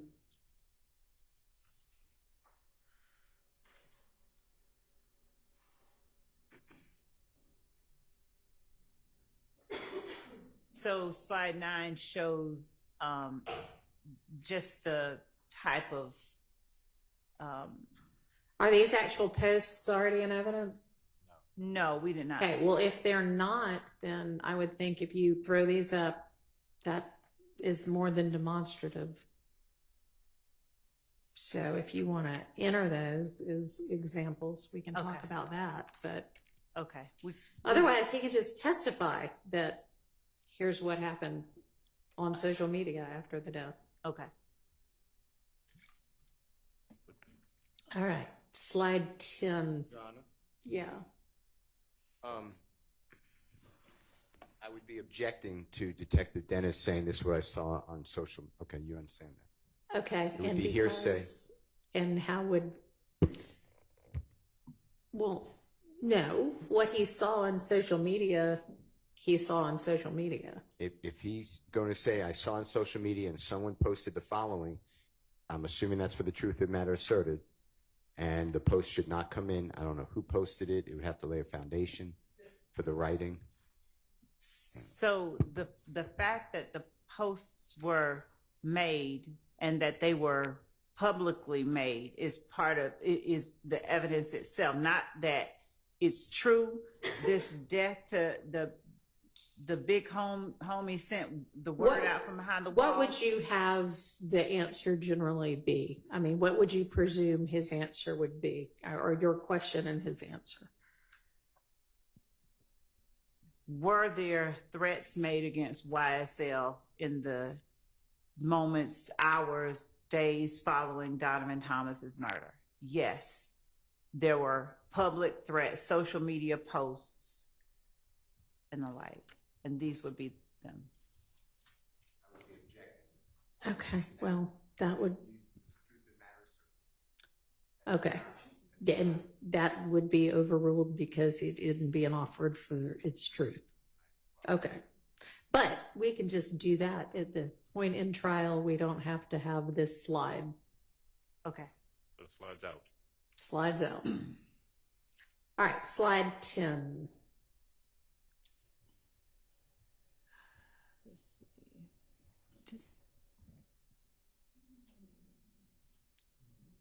Tell me, I guess, what I'm looking at and why he's going to be using this. So I think we can take this out. I think that this picture is already in any event. All right. Slide 11.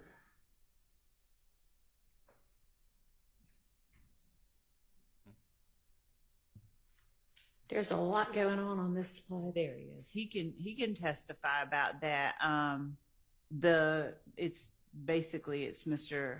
It's the services of the victim in this case. So he can testify about it. It's a good question. Victim impact.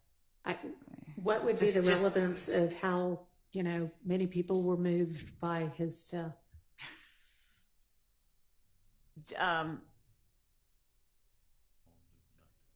Judge, if I may come back to the court on that, I can take out the slide and as to the questions about it. All right. So 11's out.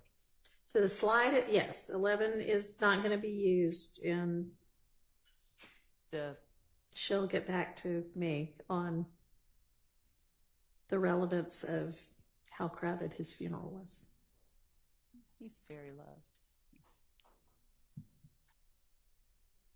And maybe it is. I don't know. But all right. Slide 12. So how about slide 12? We can take out that. It's a similar one as the one earlier, so we can take out we can take that out in the same way and introduce it if we need to. Okay. Thank you.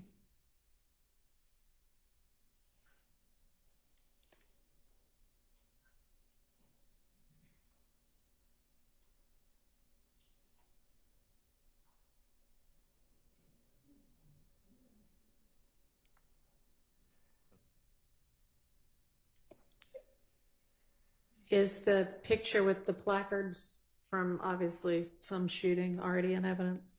I don't think this particular one is, but it will be. We anticipate that this will be admitted in Well, evidence. if you want to present it to him and ask him about it, that's fine. Okay. And the second one on there, do y'all intend to have him talk about that picture? We can take that out. Okay. So that, yeah, we can take that out. All right. So then 13 essentially won't be used, and you can, if he can identify what's the crime scene photo, then he can testify to that. Okay. Number 14. Do we?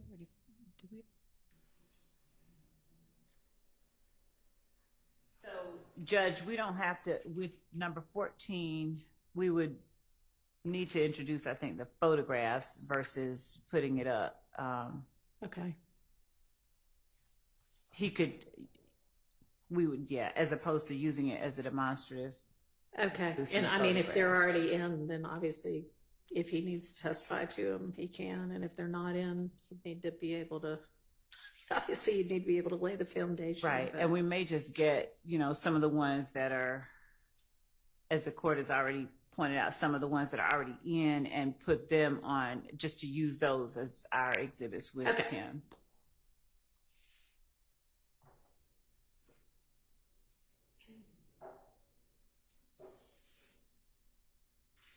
Picture of him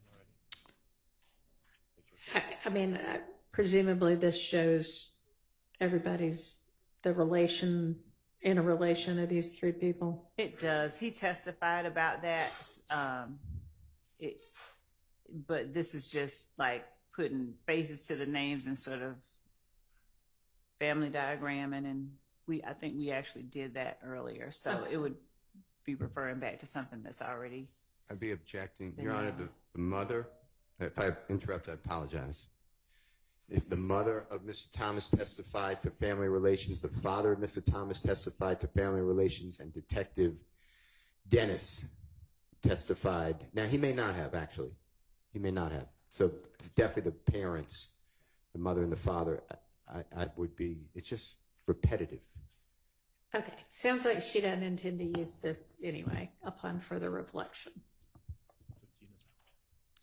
All right. Slide 16.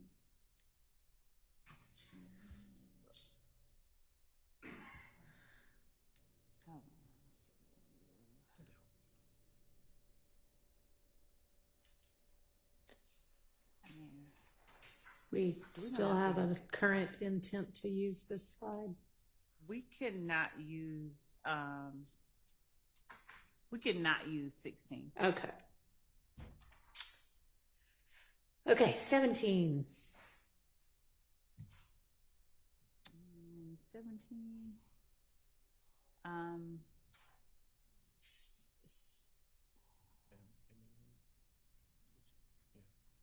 We can as well not use. So what I think that what we'll do is just take some of the photographs that we've already admitted. Okay. And use those as the exhibits rather than trying to introduce whole hog. Sounds reasonable. So 18. Let's see. Y'all still want to be using that? No, we cannot. Okay. We cannot. All right. Well, except that I think that the photograph in the bottom right corner were guns that were recovered, but I'll confirm with Dennis. I won't need so that might be something that we could use as an exhibit and not a slide. So if there's anything in this picture, certainly not the top three. Okay. But if that bottom right picture, if we do anything, we would tender it as an exhibit versus trying to put it in on a demonstrative slide. Okay. And these are all. It was the stuff that was collected from one of the vehicles. From an alleged rival gang? Yes. after the shooting at 1006 Hill Street. Actually, not the rival gang. This was the one that was collected from the people who were shooting back at the people who were shooting at. Okay. All right. Well, I mean, But I could anticipate some potential objections from the defense at the point in time if you seek to tender that, but we'll just deal with that at trial. But don't be surprised, because I certainly think if I were the defense attorney, I might have an objection to it. I think they wanted this part in because this is from the we'll other see. side. This is We'll the see guns what the from strategy is. from the other side. We'll see. Okay. Okay. That's what makes trials interesting. So 18 is out. 18 is out. 19. 19, we have not yet introduced that photograph, but I think that we've. The one on the bottom, or? Yes, Okay. the one on the bottom. Part of that photograph is part of what was talked about in the interview with Mr. Copeland that has been shown to the jury so far. So we could definitely take out the words. We'll do whatever the court instructs, but that photograph, we can introduce it as an exhibit if it has not already been admitted, and we cannot publish the PowerPoint slide. Okay. And in that vein, Judge, with respect to, since we're going through it like that, rather than introducing, no, I think maybe we should. I was going to say rather than introducing the whole thing as just here's his demonstrator that he's using, since we're cutting it up and using parts of it, rather than saying, okay, we're going to use this, we won't use the PowerPoint. Right. We'll use exhibits that either have been admitted or that we tender through him. Okay. All right. And so that'll be true for the rest of us. Yes. Okay. So the whole PowerPoint's out. Well, Am I hearing that correctly? we won't use the PowerPoint. Yes. So she's just saying it's going to be easier not to. Because, I mean, I would imagine he's probably kind of like, press play and he's like, here's what happens in slide 1 and slide 2. And if he's not doing that, then it might be easier to do it another way. Right. Okay. All right. So then I guess as for the rest of it, we can keep going through with regard to the pictures themselves, or you can just, if there's if there are some pictures depicted within the slides that the defense thinks are particularly egregious or objectionable that you want to go ahead and alert me to, that's fine. Otherwise, I guess we'll just see what happens at trial. Your Honor? Yeah. Wouldn't the same rule that your court said the state now will give us what they believe they're going to introduce as an exhibit through Detective Dennis, and we could raise it with you? Yeah, that would be helpful. I mean, you're going to want to take a look at this and then decide what you actually want to use. So once you kind of narrow that down, if you'll just let the defense know which ones you actually want to use, then they can raise any kind of objections that we could get taken care of outside of the presence of the jury beforehand. That's fine. So Thank you. Can I just make an observation? Sure. Or an objection?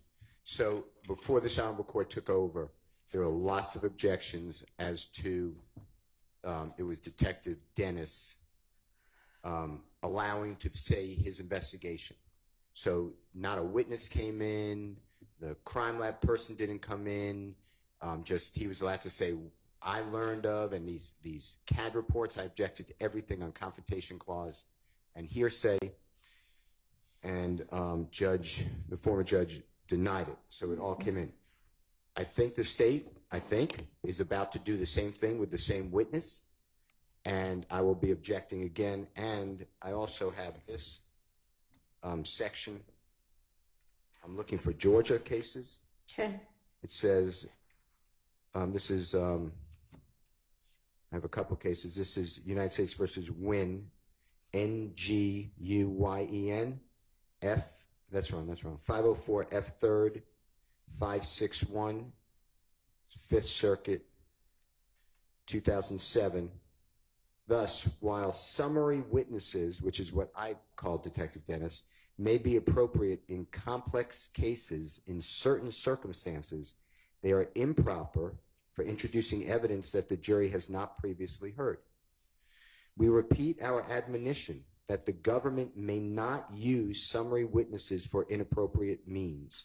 While such witnesses may be appropriate for summarizing voluminous records, as contemplated by Rule 1006, rebuttal testimony by an advocate summarizing and organizing the case for the jury constitutes a very different phenomenon, not justified by the federal rules of evidence or our precedent.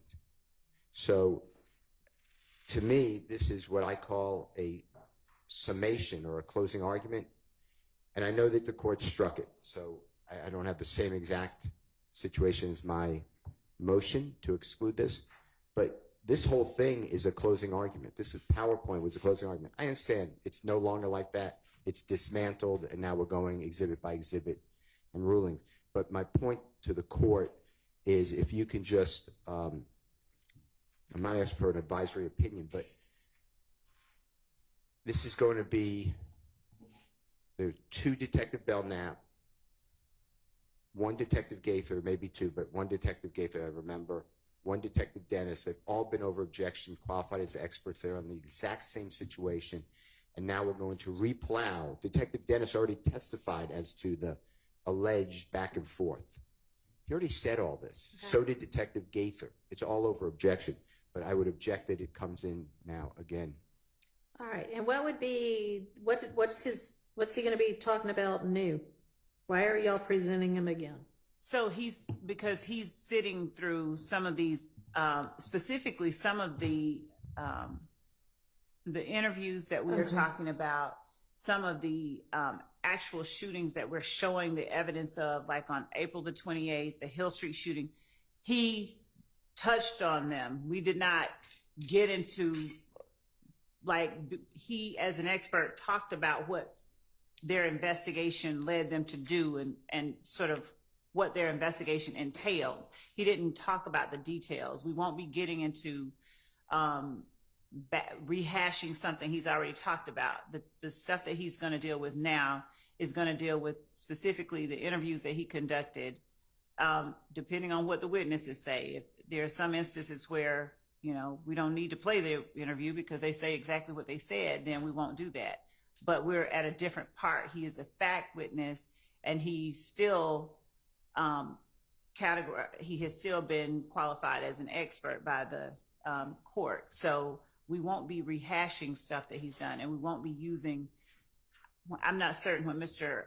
Steele says, he objects to summaries.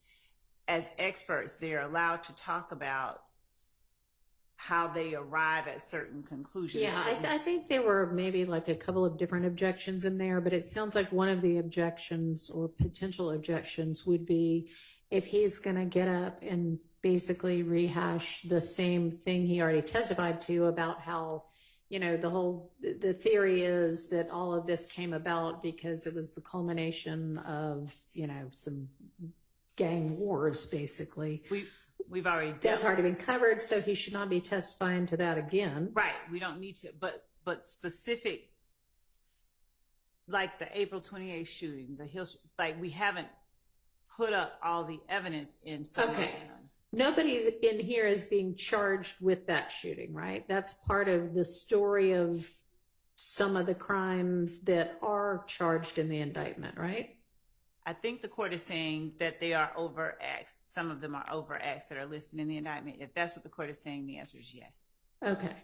So I may be thinking of the Hill Street shooting as something other than what it really is. The Hill Street is not. The Hill Street is not. Right. That's when Woody and his girlfriend get shot at, right? Or no? Okay. All right. Sorry. There are a lot of shootings that I haven't been in this case the whole time. So, all right. So, but I guess, so let's take, for example, that one. I mean, we're not going to need to get into the nitty gritty of that one because that one, all that we need all for the jury to know for that is it happened. Some people believed it was a rival gang. It, made the beef worse. We don't need all the details about how many bullets were found, right? That was Frida Reed. That was Lucci's mom. And so that was another one. But so the overt acts connect that shooting with the ballistics from that shooting. Okay, so for that reason, that might be relevant. And Lucci's a central sort of opposition figure in the whole. Well, I guess I'll just have to take them as they come. But we do not need a whole entire crime lab. Here is,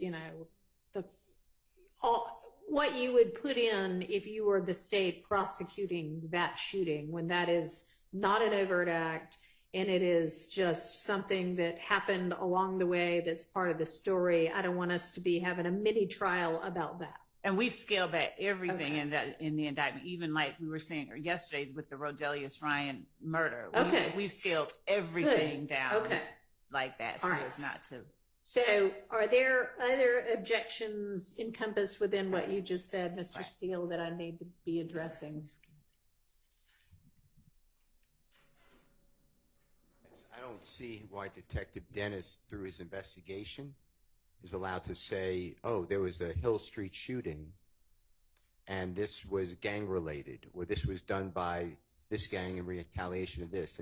And we linked up later through the GBI crime lab a weapon that was used in this shooting and another shooting. To me, that's all Confrontation Clause. And the investigation doesn't matter. They could have done the greatest investigation. What matters is that the state put up competent evidence before this jury to determine the charges and the elements in the indictment. So to me, it doesn't matter what their investigation was. Now, I have challenged the investigation that they did not verify or corroborate. I have no problem with that, saying, well, I did verify and bringing in the witness, or who the witness was that they spoke with.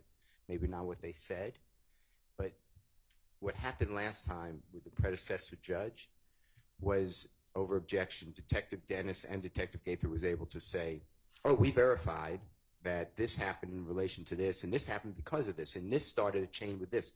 And this whole thing started in the fall. By September 2014, there were no witnesses here. Okay, well, that's the subject for cross-examination then. It's hard to cross when I have no reports. I have no expert report. I don't know who to interview to say, no, that's not true. I never told them that. In fact, I told them something different. This is all to me like I have a bag over my head and I'm getting smashed with a baseball bat and I have no idea where to hit because I don't have anything. And I've asked for reports. Judge Glanville told the state to produce it to writing.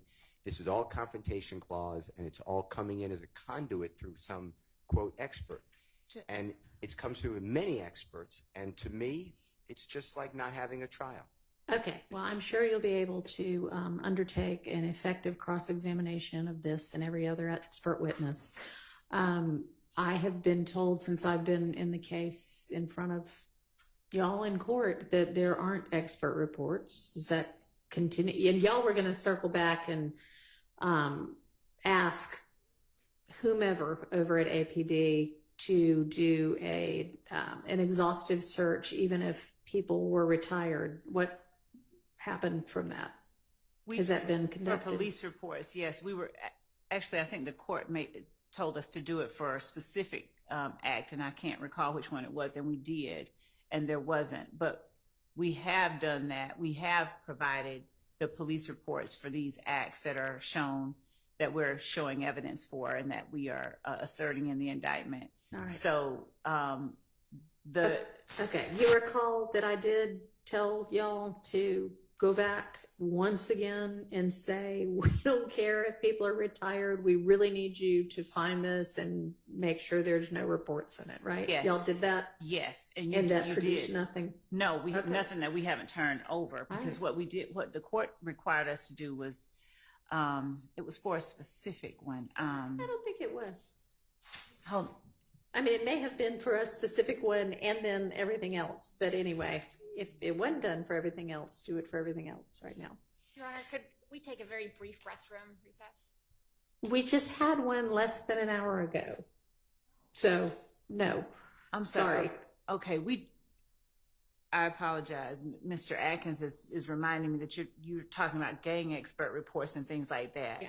And yes, we don't have anything extra. We will go back again because I've gone over and asked homicide. I've asked gang. I've physically gone over to the gang unit, physically pull out boxes of stuff. I will continue to inquire. All right. Well, I don't know that, the best use of your time is to pull in boxes and look through them. That ought to be what the police are doing, but you need to direct them to do that. Yeah. And so with regard to the gang experts, did y'all go back and say to somebody over at APD and in gangs, hey, we need anything there is, even if these detectives are now retired? Well, we had done that before the court ordered us to. I know, but then I ordered you to, so did you do it again? Okay, so. Because I ordered you to. We have not inquired a second time, and I apologize to the court. We're going to do it again.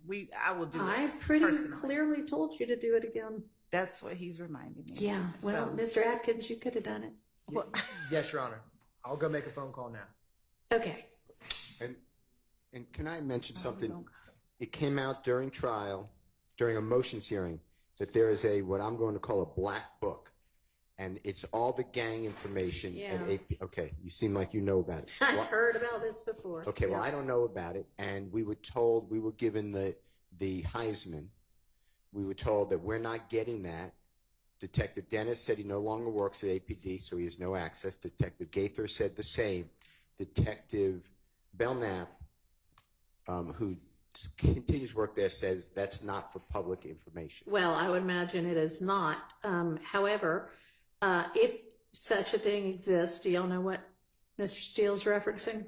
If he's talking about what Detective Dennis said that he used in the beginning of his career as a law enforcement officer where he collected information, I think maybe he called that maybe a black book. I don't know if he's talking about that or if he's talking about the information that they keep on gang members. I'll let him clarify, but. All right. Do you know, Mr. Steele? I'll take anything that has to do in any way with the testimony in this trial to either be able to go and interview the witnesses, confirm the witnesses. There was a lot of talk over objection. The policy of APD, how they qualify somebody as a gang member. Oh. It's self-admission.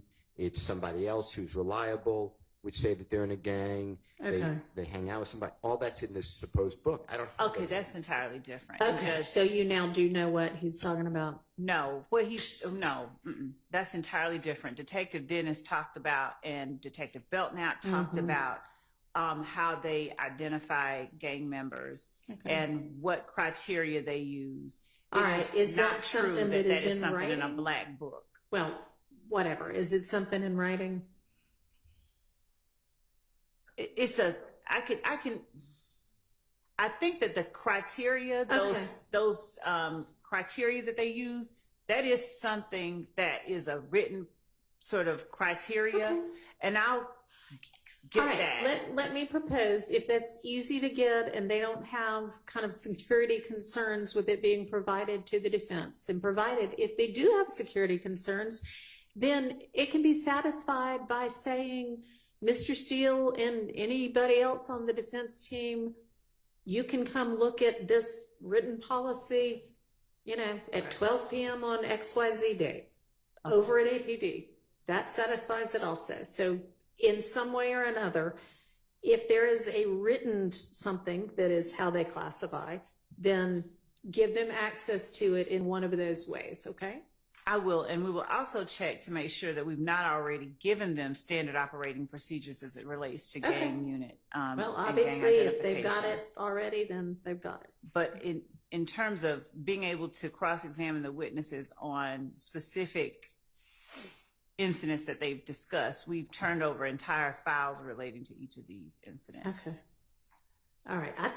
It sounds like what Mr. Steele's talking about is the sort of policy that you just mentioned, that are the guidelines, the criteria.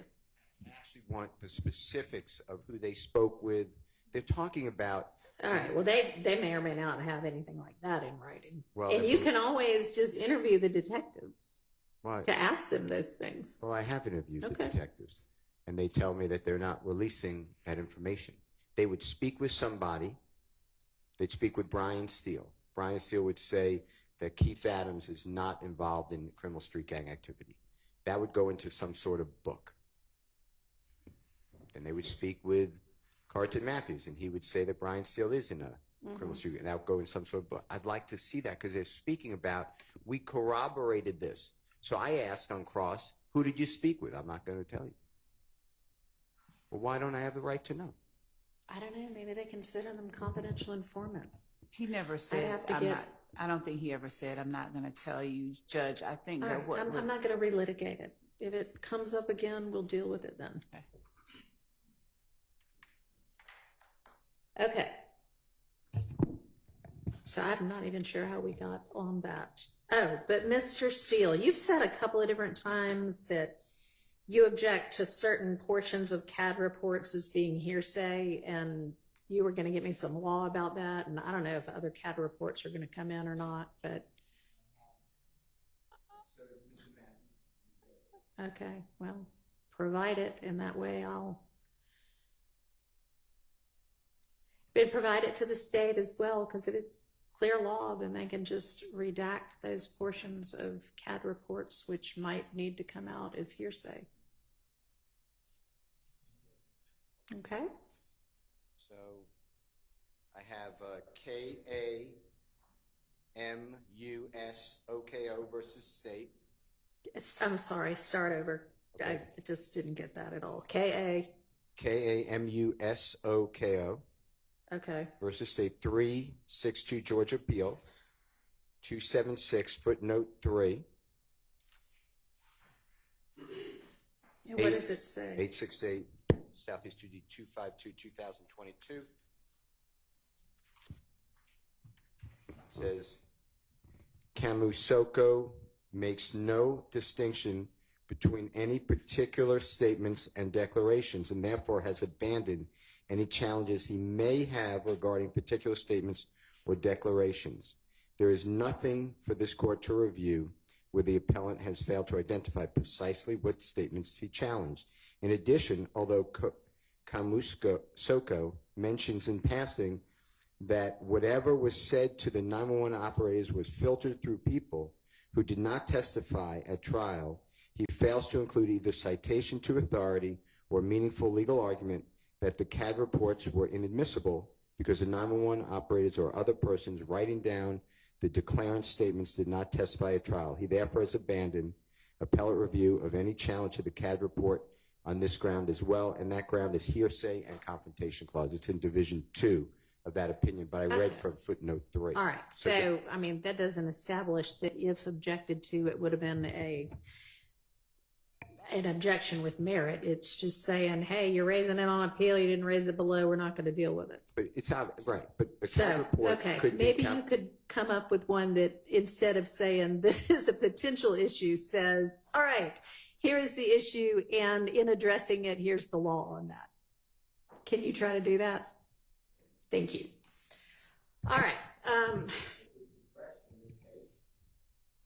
Okay. in this case, in Division 2A, All right. where the footnote 3 is, Okay. and what the court said was it's admissible under an excited utterance of hearsay. It's Yeah. hearsay with an exception. Right. So Okay. my point is, some CAD reports they don't identify an emergency situation. So they're identifying a past event. So that would be a confrontation. Okay. Well, then you'll just, It depends if you on the plan CAD. to make that objection to every CAD report, then give me the CAD reports Right. and I will make a ruling. That's right. All right. Let's do that. So that can be on the agenda for tomorrow. Okay. Thank you for clarifying that. I do realize that there might be times. I just thought y'all had some kind of blanket. This part of a CAD report is always out. And that is not what we have. Right. It's like Okay. a 911 call. It just Yeah, depends no, on- I'm clear now with what you're saying. All right. So we've done the PowerPoint. So I am going to give us another quick break, but I'm going to say, and I'm going to say this once, and I don't want to have to say it again. And this is kind of what you say to little kids when you're on a road trip with them, is if we're taking a bathroom break, even if you don't have to go right then, if you could hold it for another 40 minutes, just take the opportunity to use the restroom so that we don't then 30 minutes into court again have to take a break because now you can't hold it anymore. Okay? All right. So we'll have a little recess.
I think we can move on to another task on our task list.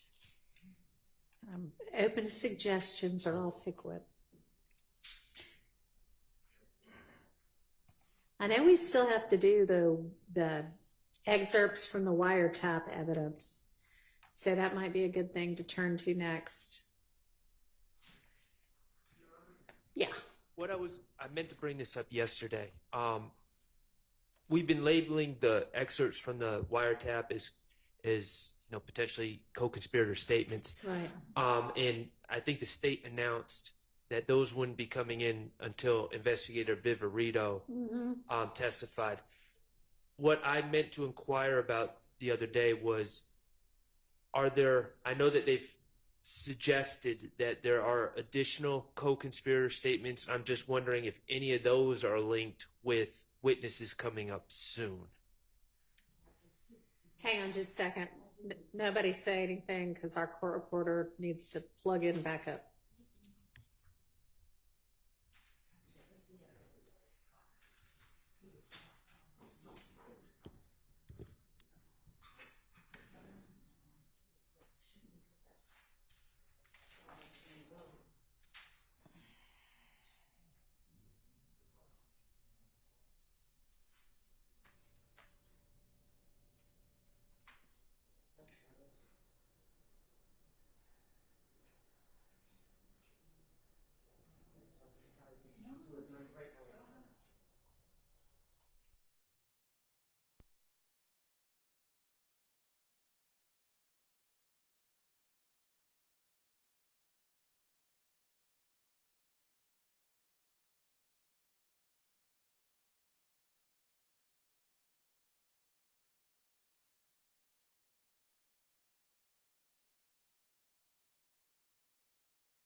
Our court reporter's still rebooting, so I thought you might have something that was not something we needed to take down. Okay. Some research to do on our case tomorrow. So with Mr. Williams' permission and Mr. Adams' permission and the court's permission, I was going to do that at my office. And I will not be here tomorrow, if that's okay with the court. And Mr. Williams said that's okay with him. He could speak for himself, and Ms. Adams said that's okay with him. All right, sounds good. Thank you. Okay, we're back up now. So I don't know if all of what Mr. Sharp said got on the record. Do you mind just reiterating it? So, yes, I will. We put off. We suggested that the wiretap co-conspirator statements are going to come in through Investigator Viverito, which would be later on in the trial. But I believe that the state has also stated that there are additional co-conspirator statements, or alleged co-conspirator statements, that are not part of the wiretap. And I was just suggesting if those involve witnesses that are coming up sooner, that might be something that we need to address. Okay. Do we have other co-conspirator statements that are not the ones from the wiretaps coming in through to Investigator Viverito? So, since we won't be getting to the wiretaps until she's number 91, witness 91, in terms of,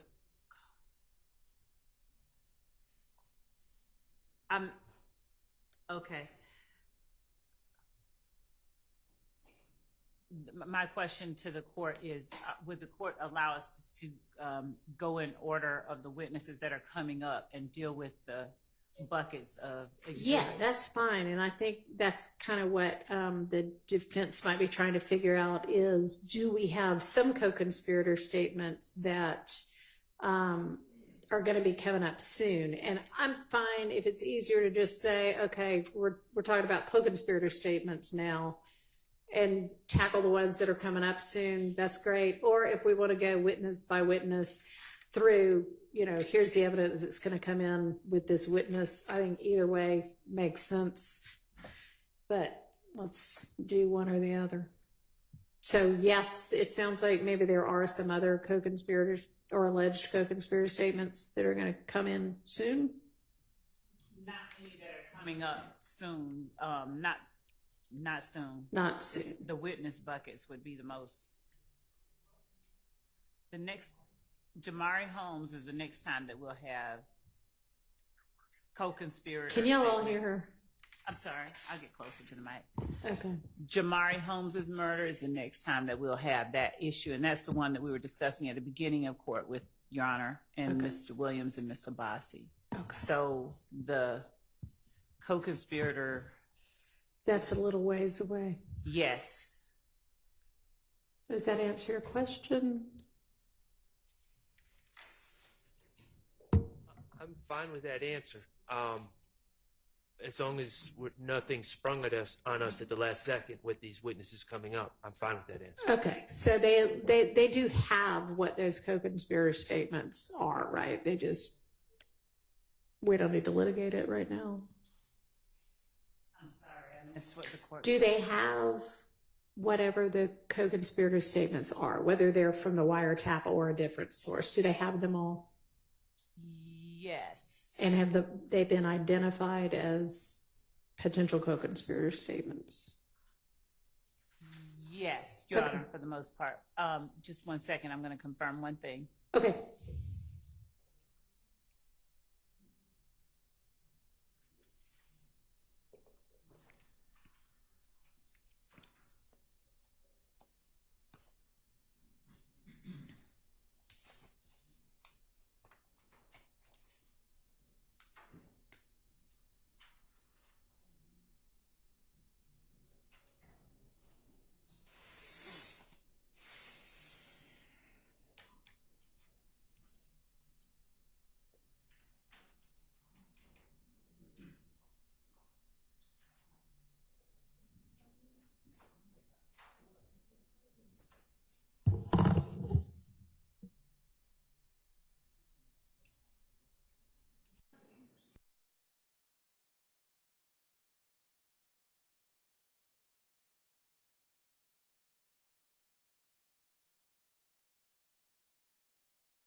Sprinkles folder have potential co-conspirator statements in them. We don't have them extracted out. We just have the ones in there that we intend to use. All right. I mean, y'all ought to be aware that if there are jail calls by co-defendants, that those might contain co-conspirator statements. So that would be the only thing that might not be specifically identified. Is that okay? My expectations are correct in line with the courts. The state is going to specifically identify those alleged co-conspirator statements. Correct. I mean, there's thousands of jail calls from probably, I'm underestimating, well, thousands, yes. So we would need to know what statements, when they're made, between whom and whom, if the state, because we would like to litigate these beforehand. I know the court would too. we've put in the Mike Sprinkle bucket, the jail calls that we're using. All right, so jail calls y'all intend to use are all in the Mike Sprinkle folder? The ones that the ones that we have identified that we intend to use, and those are the ones the court told us to use. Okay, so the universe has been narrowed, hopefully substantially. I haven't looked to see how big the Mike Sprinkle folder is, but If it's the same one that I think they're talking about, it's about 200 calls. okay, well. 15 minutes each. So that's 50 hours of. Okay. Which I presume is one of the reasons y'all said let's hold off on dealing with what's in the Mike Sprinkle folders. So as the state, look here, as the state is itself going through the Mike Sprinkle bucket in further detail and identifies for itself the specific co-conspirator statements that it intends to introduce, please identify those as well to the defense. As soon as you know, let them know. So we have 14 in the Shannon Stillwell folder. We could start there since that is his client, Mr. Shart's client, that we could actually review. Okay. Let me get some clarity.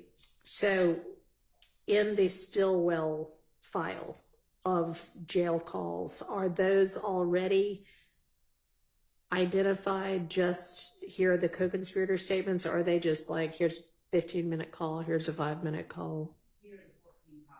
All right. And do you know what portions of those calls you? Yeah. All right. But whether you've broken them out or not, do you know what those are? Yes, that's why we put those 14 in there. Okay. So if you can, if that's what I'm saying, is once you know, here's call from January 2nd, that is 15 minutes. I'm going to use minute 2.5 to 2.9. That's the part I care about. When you know that, let the defense know that. Okay? So if you know that already, instead of us sorting it out here live, give that, one of y'all sit there and type it up and send it over. They can look at it tonight. We can deal with it tomorrow. Okay? And similarly, do that for everything else. All right? Okay.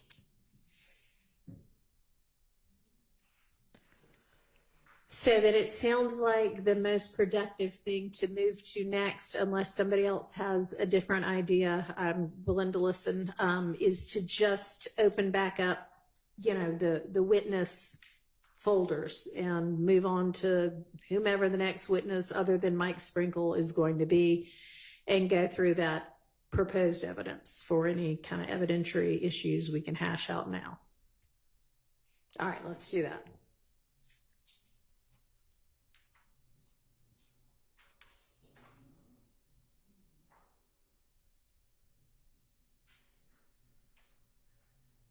Why do I hear something?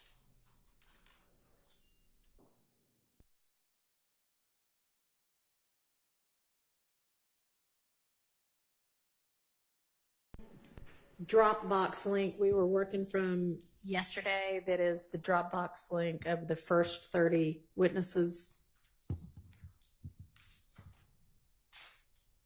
So if everybody can find that again.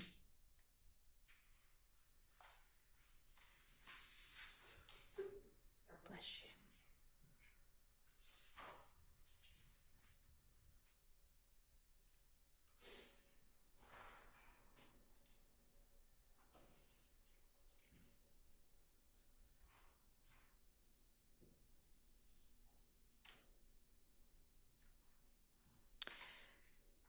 It's not easy to find it because sometimes instead of y'all giving each a new reline to your email, you just tag on to one that already existed.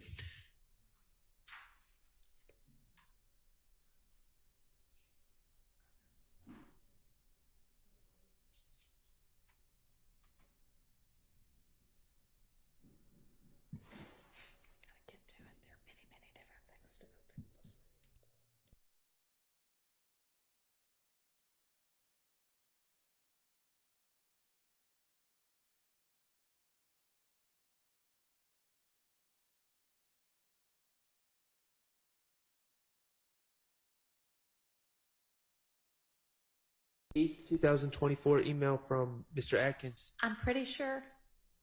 That's right? Yes, Your Honor. It says 30 witnesses, and then it has 8 August 24 in parentheses.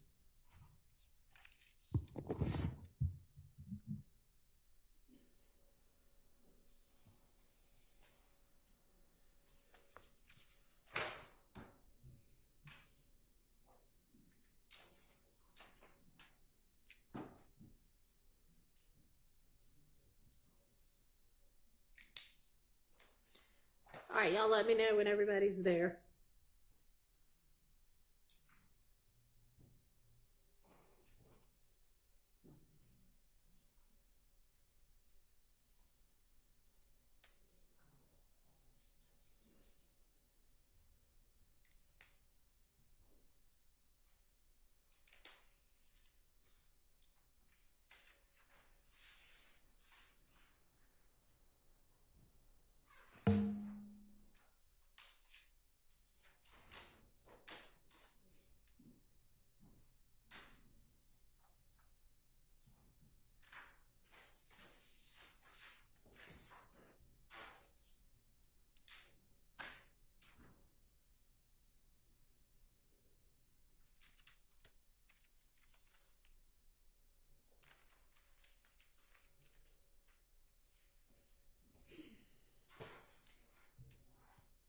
Is everybody there now? Almost. All right.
I'm waiting on y'all to tell me if you're there. All right, is everybody there? Has everybody got the 1 through 30 Dropbox link up? We have the Kendrick has the folder. We have the folder. Okay, I don't know about you. great, thank you. All right, I've heard from 2 of 6. Y'all ready? Okay, 3. Stay ready. Okay. Mr. Matthews, you got it? Yes. All right. Who else? Are you ready, Mr. Sharp? Oh, yes. Okay. Mr. Adams or Mr. Steele? Almost there. Okay. All right. Here's the one we're waiting on. Okay. You will catch you. Okay. All right. I think that we yesterday had gotten, other than Mr. Sprinkle, through. There was nothing with regard to any of the phone custodians, right? Not that can I have one moment, Your Honor? Sure.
right, so the question on the floor was whether there's anything we need to look at with regard to any of those three cell company custodians. Your Honor, if they would like to stipulate, we can, as to those records, we can just bring in the records themselves and save that time, but. That would be nice. How about it? Miss Westmoreland doesn't want to. Okay, no, that's not going to happen. All right. Well, so we'll have three more witnesses, but with regard to the evidence within those, any kind of motion and limine type issues we need to deal with on those? No. Thank you. Okay. Then James Burney is the next witness listed. Do we need to look at anything with him? He's the expert from the FBI phone records. Okay. And this is one that I voiced an objection to repeating the testimony because Agent Racy talked about for a long time where the phones were located. The prosecution stated that based upon questions by some of the lawyers for the accused, that they needed to do something else. I'm still holding my objection because I believe it's going to be, I looked at the report, it's the same thing, maybe a little nicer because it was done nicer. And I don't mean to insult Detective Racy. He didn't have like a chart, but I just believe that it's the same. And by when the same, I'm talking about the April 26, 2015 shooting of the tour bus of Mr. Carter, a performer known as Lil Wayne. Otherwise, no, I don't have any issues with with Agent Byrne. All right. And Your Honor, Yeah. per the court's guidance, this April 26, 2015, we are not discussing the Special Agent Burney. When he speaks on specifically the January 10, 2015 murder of Donovan Thomas, that's the only cell records he's going to be testifying to right now. He does analyzes cell site tower data for other acts in this case and counts. So he's one of those witnesses that testifies multiple times when that act comes up. So what Mr. Steele, specifically the April 26, 2015, we will not be calling him for that purpose. Correct, Your Honor. Okay, but so when he's called here, it'll just be for the January 10th, 2015. Yes, Your Honor. 2015. I don't see any issues with that. Okay. Anybody else? Nope. I hear. All right. Not hearing, but I'm seeing nods. No. Okay. All right. Great. We'll move on to the next witness folder. All right. GBI Firearms Voss in Wheatsel or Whitesell.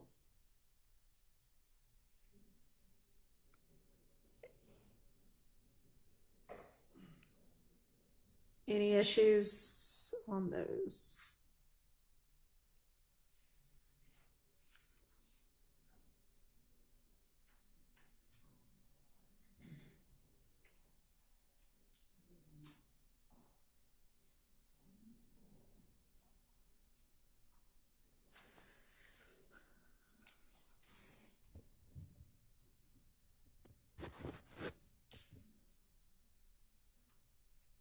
My understanding is that these witnesses listed are the witnesses that are going to be called. Is that correct? Mr. Voss is not going to be called pursuant to the information we sent to you all a few weeks, 2 weeks ago maybe. Mr. Whitesell is going to be called. I believe there's on the email that we sent to the court and to counsel for the defense, the peer reviewer and the verifier for David Voss would be called rather than Mr. Voss. All right, and is that peer reviewer / verifier Whitesell? No, it's actually Vanna Kelly. Vanna Kelly? Okay. Yes. is that Ms. Kelly? Yes. Okay. Does she have her own reports? No. Actually, what we're doing is getting the data, the underlying data. So she verified these. And so any underlying data that she has that they may want, just in case they want it, we have to get that for them. Okay. It's unclear to me the work that I guess Miss Kelly did on this case. It's unclear to me what the work she did was, but obviously, Your Honor, there's potential for Confrontation Clause issues involving Miss Kelly testifying to the results. All right. I would presume, I mean, typically when they testify, they say, I ran all the tests myself. Right. And obviously, if they didn't, then that's going to be problematic. Right, it would be. She looked at the evidence under the microscope herself and came to the same conclusion. So she will be testifying to her own conclusions, not to his conclusions. Right.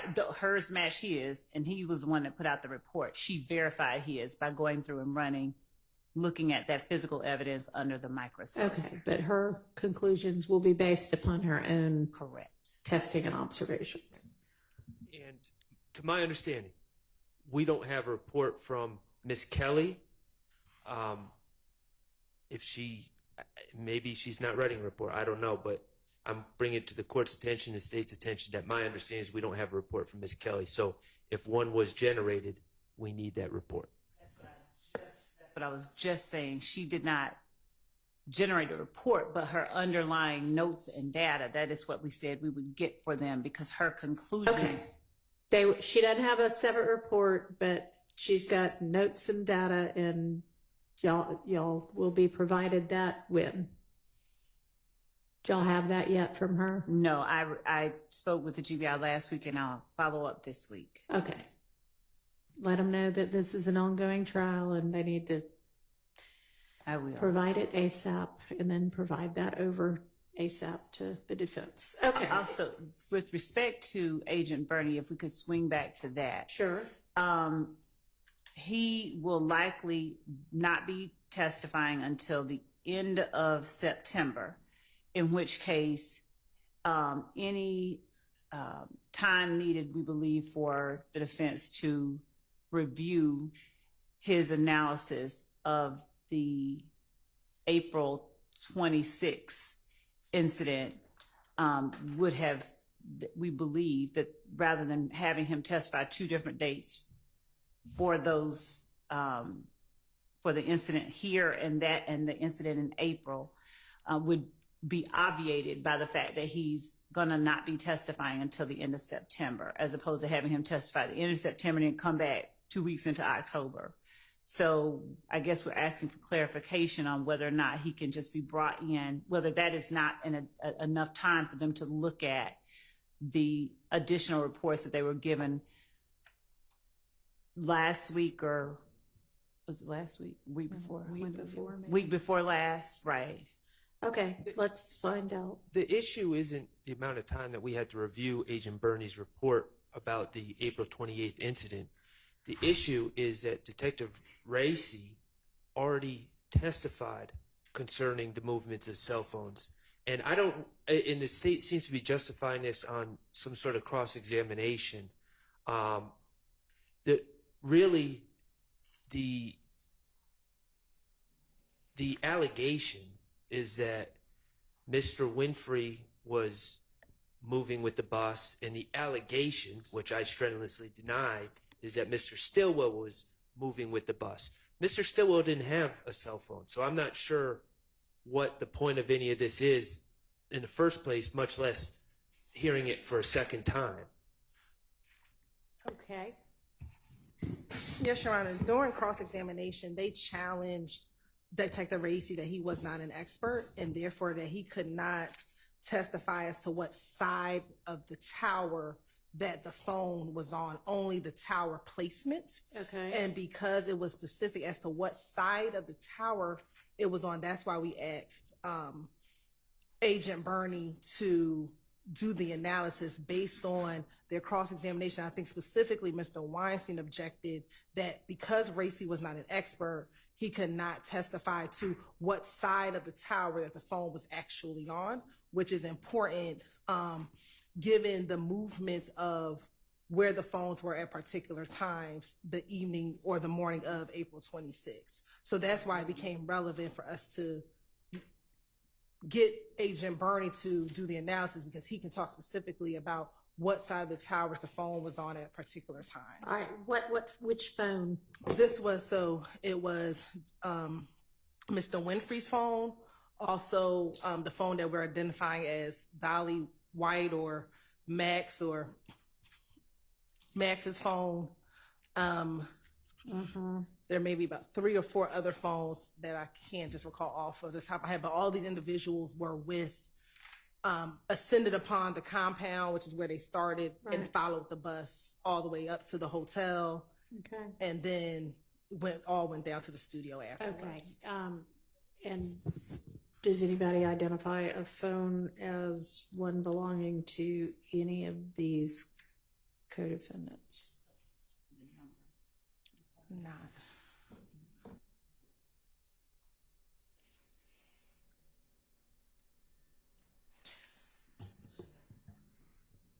I can't get this to go back to.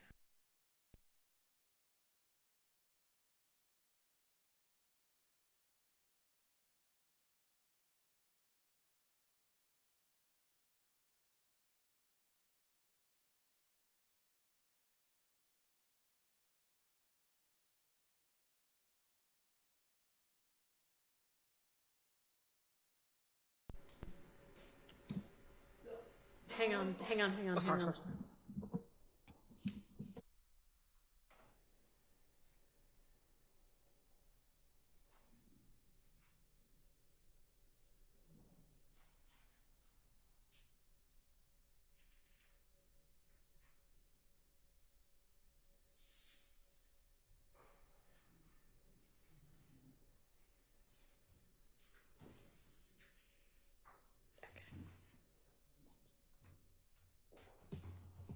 All right, go ahead. Only phone that he analyzed from these defendants here would be Mr. Williams' phone, because Mr. Williams' phone, we had that plotted that he was in Baton Rouge at the time of this, which was consistent with what some of the testimony. Okay, so tell me why we need to hear from and we may, but tell me why we need to hear from Mr. Burney about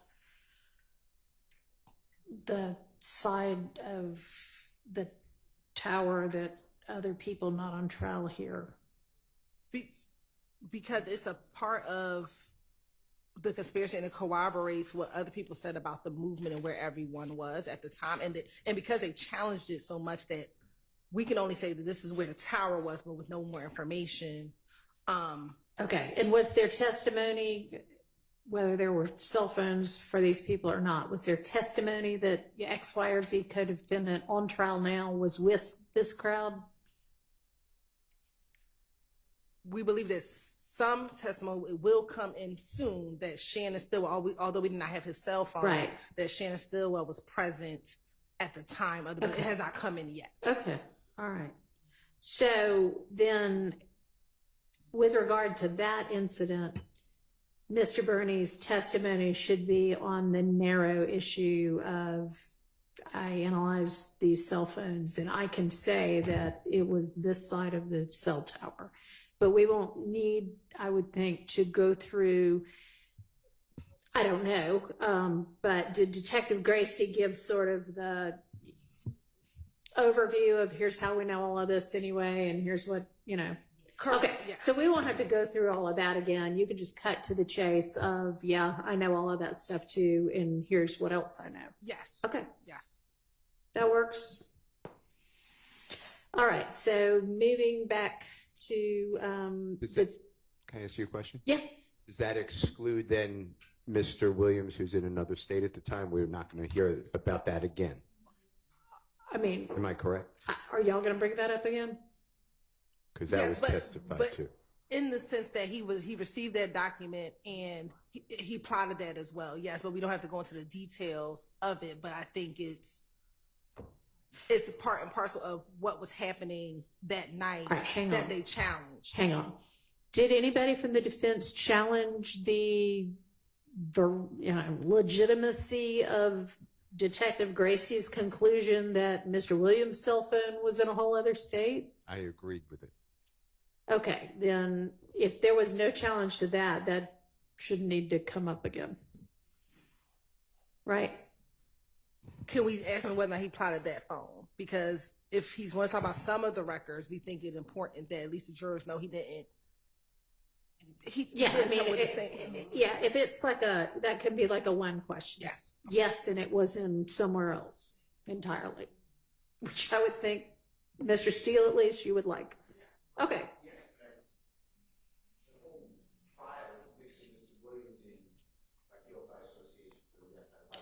Well, that part certainly wouldn't. So you. Theory of guilt by association. So I'd like it not to be mentioned, but I heard what you said. One question, yes, I got corrected. Okay. All right. That is what I said. Okay, so back to the two firearms examiners who are going to be Kelly and YSL, where we can move on from that. Silence is yes here. Okay, so next is Officer Zaffa.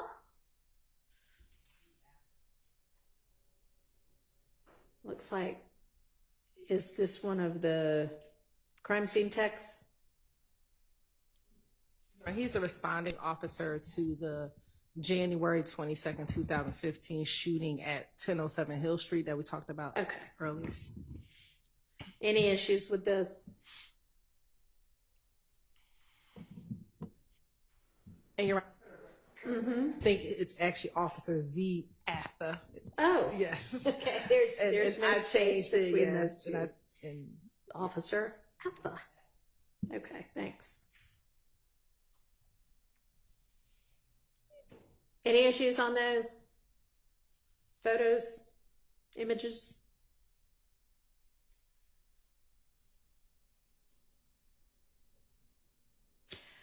Are y'all just looking at these now? Okay. My concern is I don't have any statements from any witnesses. I have the officer responding, but we'll see the next witness that you have on your list. We'll see if there's any more information that we're supposed to get. we have the police report, Your Honor, that we've provided, and then we provided, at least for this one incident, will be Miss Reed, which is the victim in the case, and so that is what we intend on introducing. And is there a statement of the alleged victim? That's what I was asking. Statements are reflected in the report to the extent that she gave on site. I doubt if they can hear her. That y'all is gonna have to pull that mic back over. Her statements are reflected and memorialized in the reports that were written and provided to the defense. Okay. Just so we're clear, my understanding is that the allegation is her home was shot up multiple times, and so we do not have any written statement or any taped statement by any detective, taken by any detective, given by this alleged victim. And so that's what we're asking about. We understand that statements may be memorialized in a report, but we are specifically asking about taped statements, written statements. Your Honor, we'll double check, but the answer will be no. Whatever her statements is contained with what she told the responding officer and he put in his report. Okay. And this was way back before body cam was typical, so that wouldn't be unusual. All right. If y'all find something else, obviously provide it, but no, that to their best belief at this point, no, there's not anything. You have everything that there is. Okay, so I'm assuming that other than that concern, there aren't any issues with these pictures that are included, since I hadn't heard any objections directed to those. Is that fair? Fair. Okay, thank you. All right, next is Sanders. I'm not sure what CST stands for, but crime scene tech Sanders. Very good. Also lots of pictures and images of their walking through the crime scene and documenting it.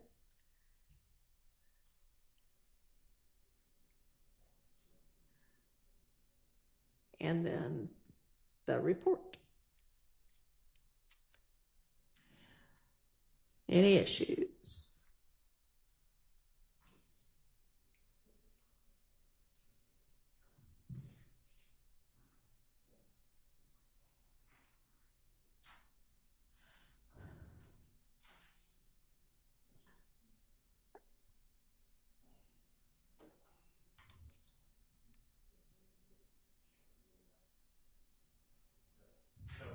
All right, thank you. All right, moving on to Antrivia Smith. What is that, a video? Okay, any issue on that?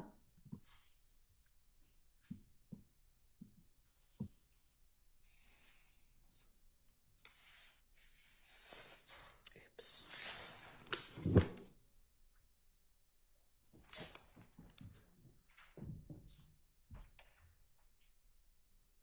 It's a short video, so even if you're watching it for the first time now. I was under the belief that they were going to introduce this video through Mr. Sledge, but We have it coming in through Mr. Sledge. He's the one. All right, hang on, and nobody can hear across the courtroom if we don't talk into the mics. I know it's annoying, but We have it coming in through Mr. Sledge. That's why we were just pausing, because it's already been an exhibit that's identified as coming in through Mr. Sledge, but it was Ms. Smith who gave it to the police following the shooting of her apartment to show the antagonism that existed between Mr. Sledge and YSL and Mr. Watts, whom she was also seeing. So that's the reason that it's in both folders. I would hope the questions are not articulated that way in trial, because it's Mr. Sledge arguing with another man over a girl. I don't know YSL how that fit in, but I believe the video will speak for I see. okay, well, that may be, it probably will. And if it's presented that way, then y'all will have some good subject matter for your cross-examination. That there's Mr. Sledge, since it was mentioned, Mr. Sledge said, oh no, it wasn't over a girl. Okay. We weren't beefing over a girl. All right, well, they'll say whatever they're going to say, and y'all can examine accordingly. All right, Sharon Latner's. These would be the CAD reports, I assume. So we'll hold those for tomorrow. Does that work? Okay.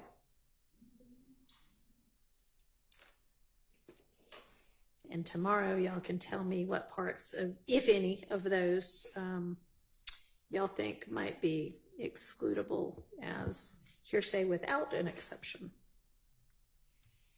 All right. We are moving now, at least theoretically, to a different overt act, I think, right? So now we've got crime scene tech Turner, and that folder is empty, at least for me.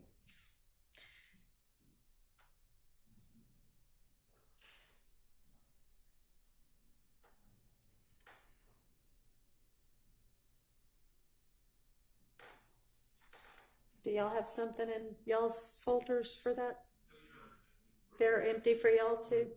Okay, well, maybe that was just a mistake. Is there supposed to be something in that folder? I'm going to check. I think that we may have already. All right, we'll come back to that one. Y'all check on that tonight. And that may have been the ones that they told us that APD no longer existed. It may have been the ones that we identified and told the defense about. There were about 127. From the hack from whenever Yes, that was? we had asked them for the physical copies, if there were any, because they said that the digital copies did not exist. Okay. And so that, I think that those were, it was Turner. It was Turner's Okay. photos that were those photos that we were trying to Those get. were lost in that several year ago hack, it sounds like. So that's why that's empty. That's what the photo lab Okay. told us. All right, moving to Jenkins. And these are just crime scene photos. Pretty standard. Any objection on those that y'all anticipate? You don't identify any objection at this point. Okay. All right, Tyrone Dennis.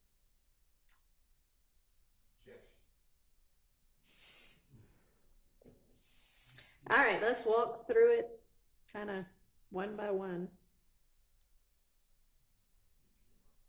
All right, so the first thing is what's identified as States Exhibit 71, Act 78, and then the lyrics to Bad Boy.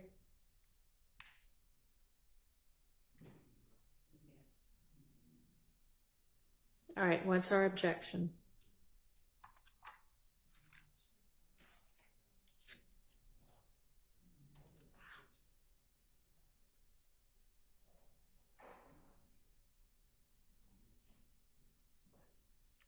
And this is only if this hadn't already been litigated. If it has, it has.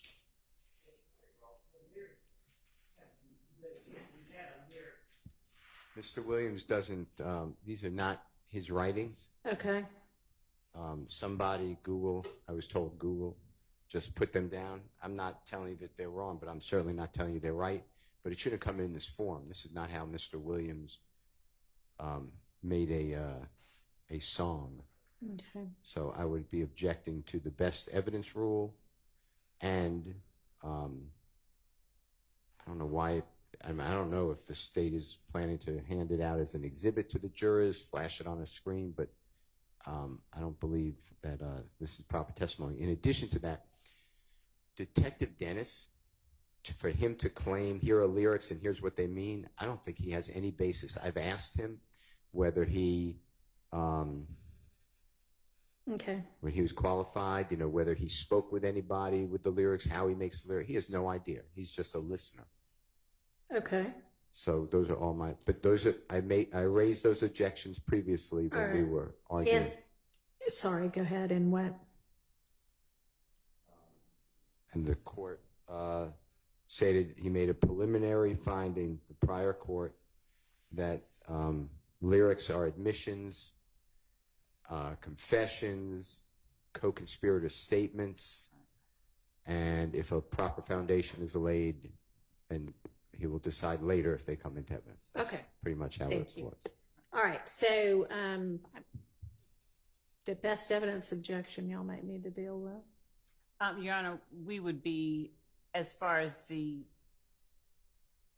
displaying or the publishing of the song and the lyrics to the jury, we would likely be doing it through Mr. Williams' words as he speaks them, and we may have a accompanying, it can be typewritten, whatever, transcript of the lyrics, however it is that we intend to display it, but that we can also provide to the jury in terms of their ability to more easily hear As what a is being said. demonstrative aid. Yes, and as far as the objection as to the meaning behind certain words or lyrics, Detective Dennis would be talking based on his expertise in certain areas, particularly as a gang expert, as to certain meanings or certain language. But if there isn't, if there's a different interpretation or if someone else intends it a different way, then that's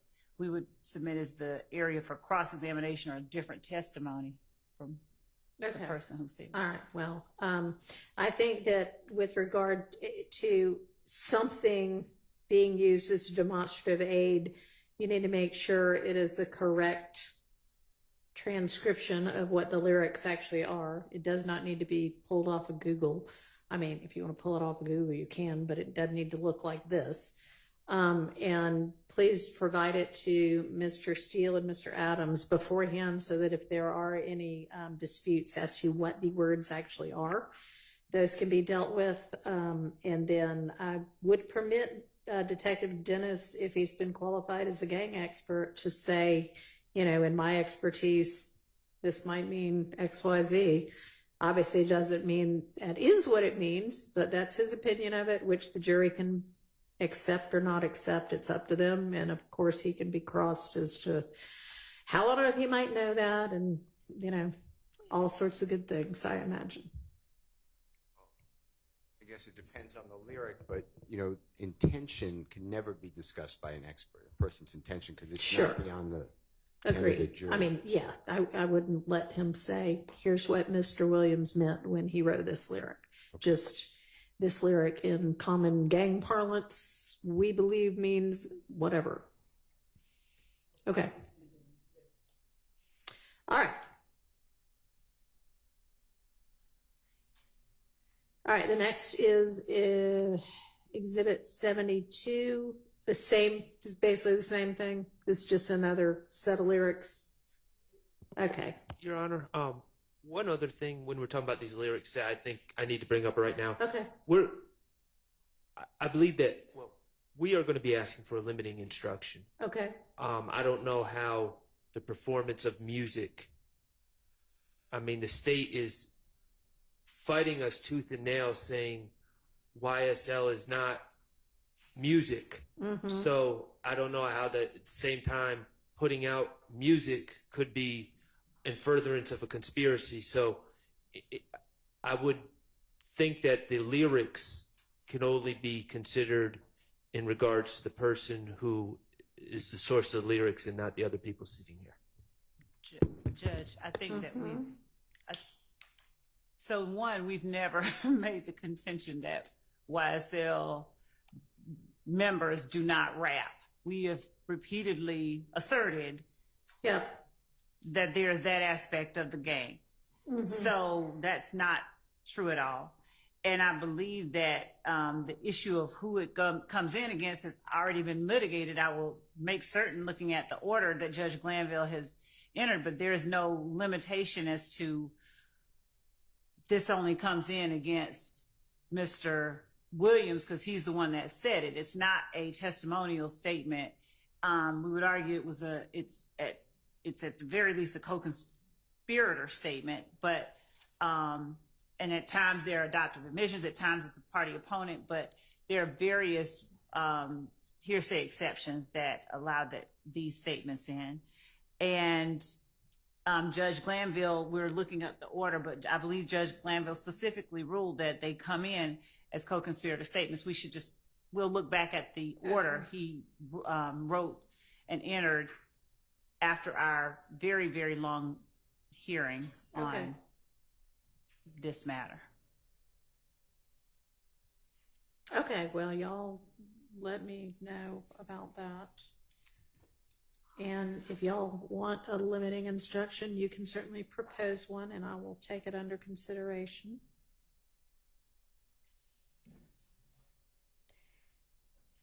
And, you know, if it's a blanket, every bit of this is a co-conspirator statement, that's one thing. If some of them are one exception and some are another, I'll just have to look when I'm considering a potential limiting instruction. And Judge, also, when we intend to enter certain statements made by certain of the defendants in that they have put a beat behind, we don't intend to play all of the words to all of these songs by any means. So we'll extract the words that we intend to introduce and make certain they're aware of those. And Okay. tailor those to the order that has been entered in any order that rulings that the court makes.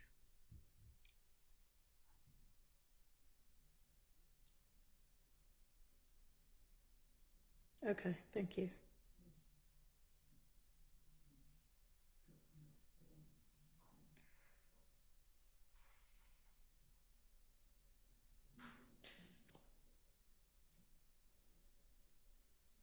All right, so our exhibits down through 79, also lyrics.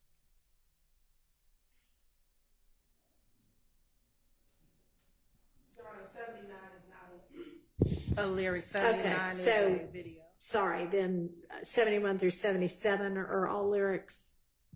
Yes. Okay, so the ruling would be the same as to each of those. All right, so now we'll turn to 79, which I can't seem to open. It's a picture, actually. Okay, I can share it. Well, okay, thank want me to you. share it, Charlie? Sure.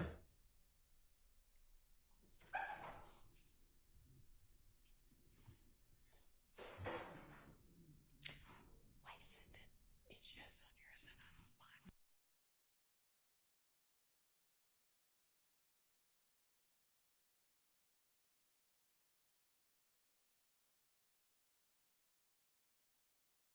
Okay.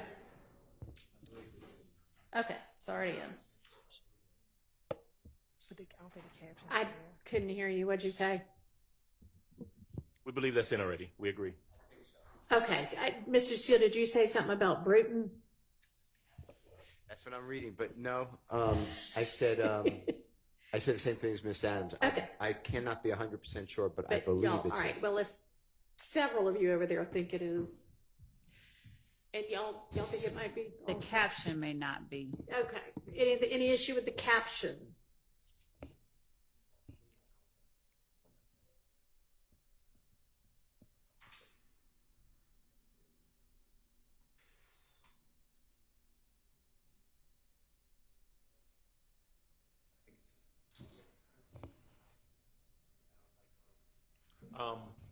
Not 100% sure. I believe it's in, or at the very least, it's been testified to. But I guess when we find the original. All right, y'all can let us know on that one then.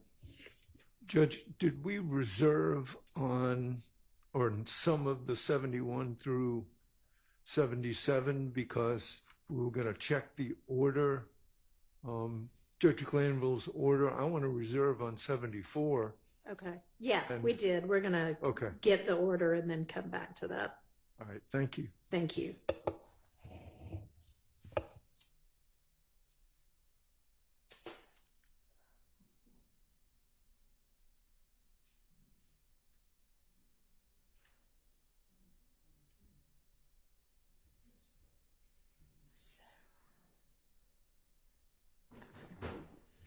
Suddenly. I've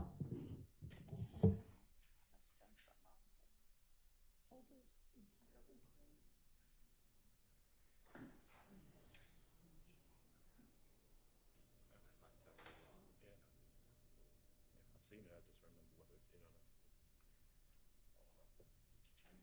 I just remember whether it's in or not.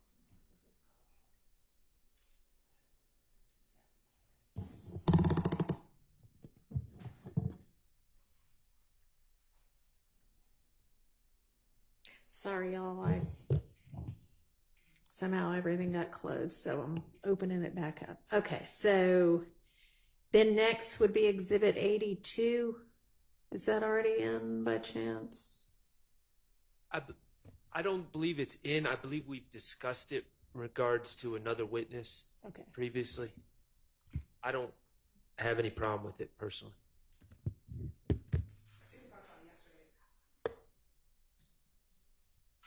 I think we talked about this. I think we've already dealt with this.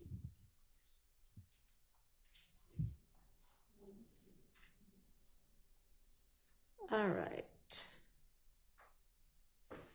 States Exhibit 83, what is it, Lima LL? Not that up on my native phonetic alphabet. I got it right. Lima Lima. What is, I mean, I know what this is, but what does this have anything to do with? Your Honor, that is the, I believe that is the gun, yes. That is the gun that was found at the Dunbar Center with Mr. Copeland. All right, any issue on this? Not if there's an appropriate testimony to it. So no, I don't anticipate any issue. Okay. So I imagine, obviously, they'll have to establish that's what it was, but assuming that is established, that can come in. Bless you. Okay, and then 84 Lima Lima A. Any objection?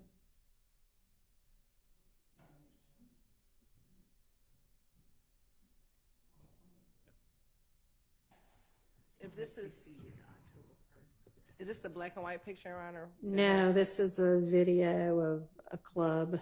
So this is, Your Honor, September 30th, so the night preceding the October 1st overt act with Mr. Kendrick and Mr. Arnold, where Mr.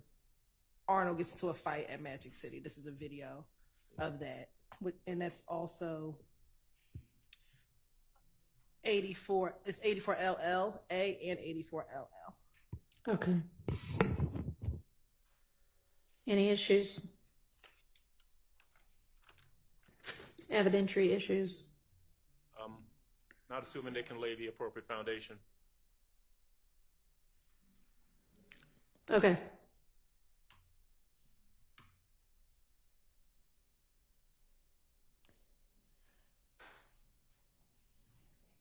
So LL is just a different view. Okay. So, and then there's another 84 LL. LL and then 84 LLA. And then another 84 LL. Maybe that's a still? I don't know. Let me see. Oh, no, that's a gun. Maybe there's a mislabel. There's a mislabel, Your Honor. Okay. Okay, so whatever that gun is will need to be A different label. a different number, but I assume that's some gun that's some way tied to something. Yes, that's the gun, Your Honor, that was found on Quindarius Zachary when he was at the gas station. All right. That's it. Okay. Yes. Then we've got 85 through 90 LL. Any objection to any of those?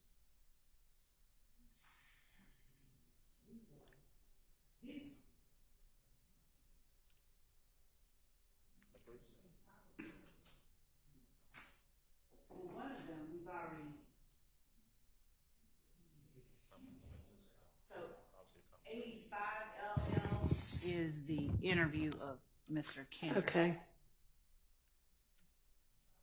Yeah, and we've already dealt with the PowerPoint, which is 86. All right. 87 as well. We've dealt with 87 already? Yes. Okay. Oh, yeah, that's okay. We have not dealt with 88. 88. Any objection to 88? Evidentiary objection? I'm sure we'll be objecting to the commentary on this posting. Well, except for the ones by Mr. Stillwell, I suppose, because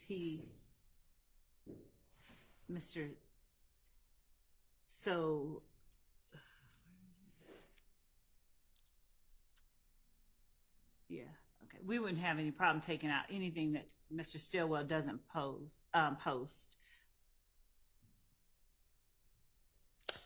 Okay, yeah, I mean, that's going to be done for all of these kind of Instagram-y type posts anyway, right? Yes. Okay. All right.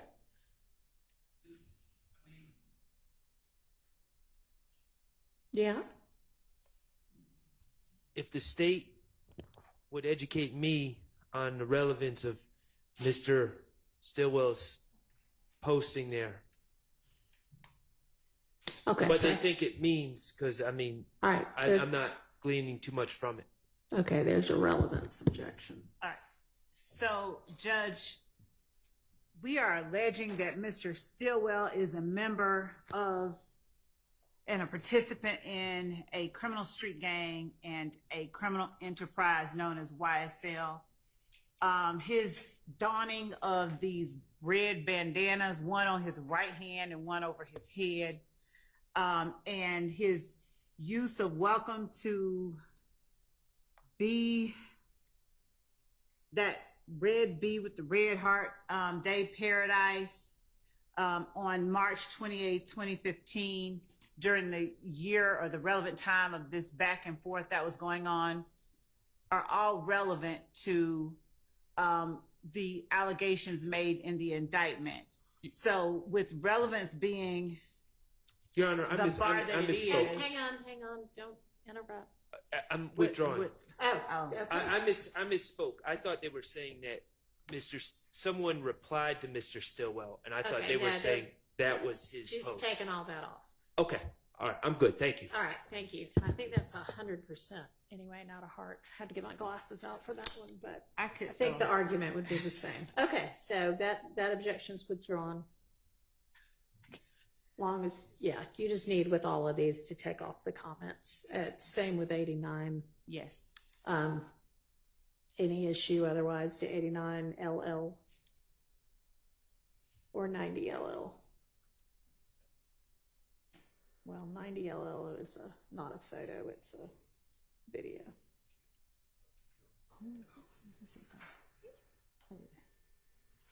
Any objection to either of those?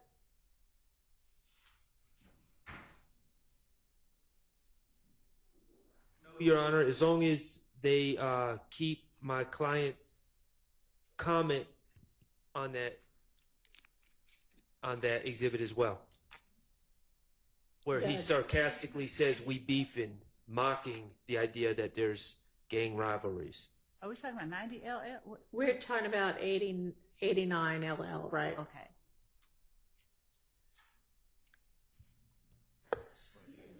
I don't actually see that. He doesn't say. His client says, dripping through Cali with some real ends at Gotti with that red B. His client is not listed under the 6 comments that are going to be taken out. Is there like some comment later that isn't shown, maybe? Because I don't see it on this. Yeah, I think he's talking about, correct me, the first comment says at SB with the we beefing, but I don't think that that's Mr. Stillwell. That's the other person posting that she's beefing with him. What's going on is these comments are in dark blue on the black background, so I'm only seeing the white. So I'm seeing my client commenting we beefing, which obviously would be sarcastic. He's sitting next to his friend, but now I see the blue that Okoye having her way posted that. So Yeah. Okay. All right. How about 90 LL? We'd be objecting to 90. I don't know what the relevance is of Okay. 90. All right. There's a relevance objection to 90 LL. And 403. And 403. Judge, I think it's best if we just play this one.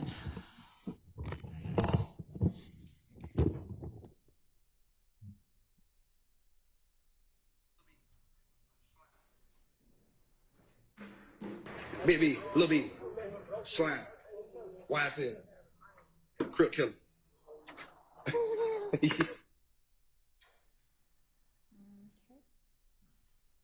That's Mr. Williams's voice. Based on? Directing Let's not interrupt each other, please. directing this child to throw up these gang signs. Okay. So that's what we. So are you going to have some kind of either somebody familiar with Mr. Williams' voice to say that's him, or a voice analyst to say that's him? We would have someone that we believe is familiar enough with his voice to say that that's him. Okay, well, we'll see. on behalf of Mr. Stillwell, we're going to ask for a limiting instruction. if that's admitted. All right, provide proposed one, please. On behalf of Mr. Williams, Your Honor, what is the import of this? So I understand it's prejudicial because a person may think that a young child using what I would consider gang language with their hand signs may be inappropriate. But why would this matter here? The lyrics are coming in. Mr. Williams is constantly changing the letter B to or letter C to a B. Like instead of Cleveland Avenue, Believeland Avenue, there's a whole bunch of lyrics that Judge Glanville let in. There are tattoos on Mr. Williams' body that has already come in that shows the letter B and alleged other supposed gang symbols.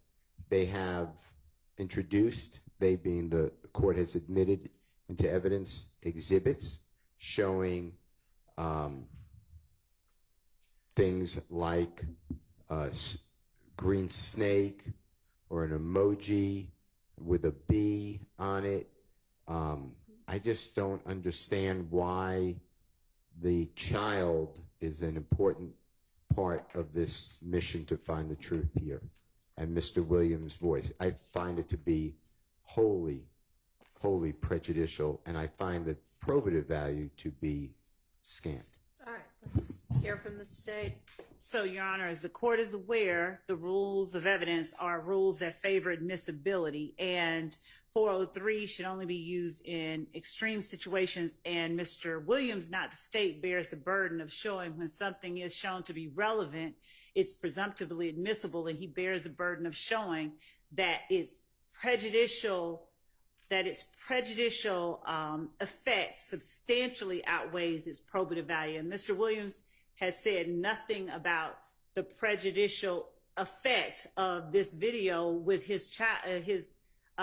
with Mr. Williams dictating to this child, throw up B, YSL, Crip Killer, which are all things that Mr. Williams has attempted to distance himself from throughout the entirety of this trial. He has asserted that all of this is, not real. All of this is, just a facade.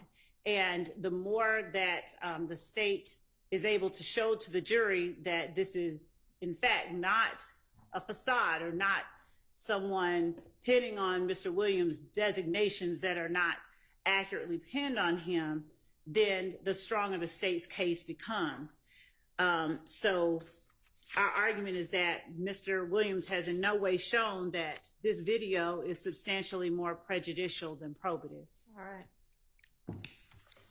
Your Honor, with respect to Mr. Huey, we would also chime in on the 105 instruction, but notwithstanding that, Your Honor, can you hear me, Judge? I can hear you. I don't think that's working, but I can hear you anyway.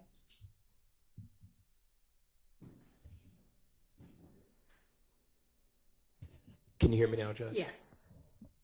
So we would also ask for the 105 instruction on behalf of Mr. Huey, but notwithstanding that, Your Honor, this is extremely prejudicial from the standpoint of having a child hold up these gang signs and so forth and so on, what appears to be gang signs. And again, this is going to be one of those scant and cumulative aspects of a piece of evidence that if the court allows it to come in, it's going to be drug in for the sake of its prejudicial effect.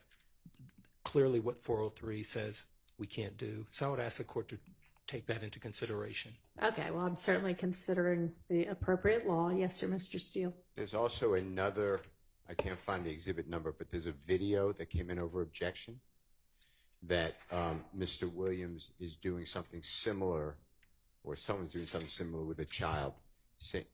All right, why don't y'all get me that, and I'll consider whether there might be a cumulative issue here. But with regard to just 401, 403, it's certainly relevant, and I agree that it's prejudicial, which, case after case says most of the state's evidence is prejudicial against defendants.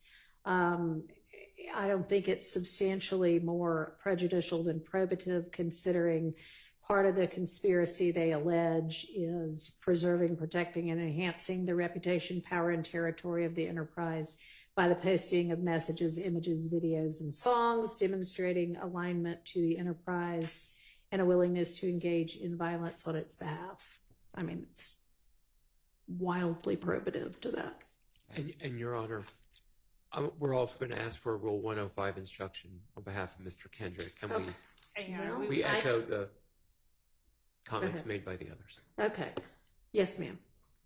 We don't believe that a 105 instruction on this type of evidence is appropriate. It's not a testimonial piece of evidence, a testimonial statement. So we would ask that a 105 instruction not be given in instances where this is the evidence being presented. And we would also submit that Jeffrey Williams is alleged to be the leader of this gang, and in having or directing this child and other children to do things like he's doing, he is, in effect, he's starting early and starting young. That is part of the state's theory in this case, that this gang recruits young children, and this is what it ends up being.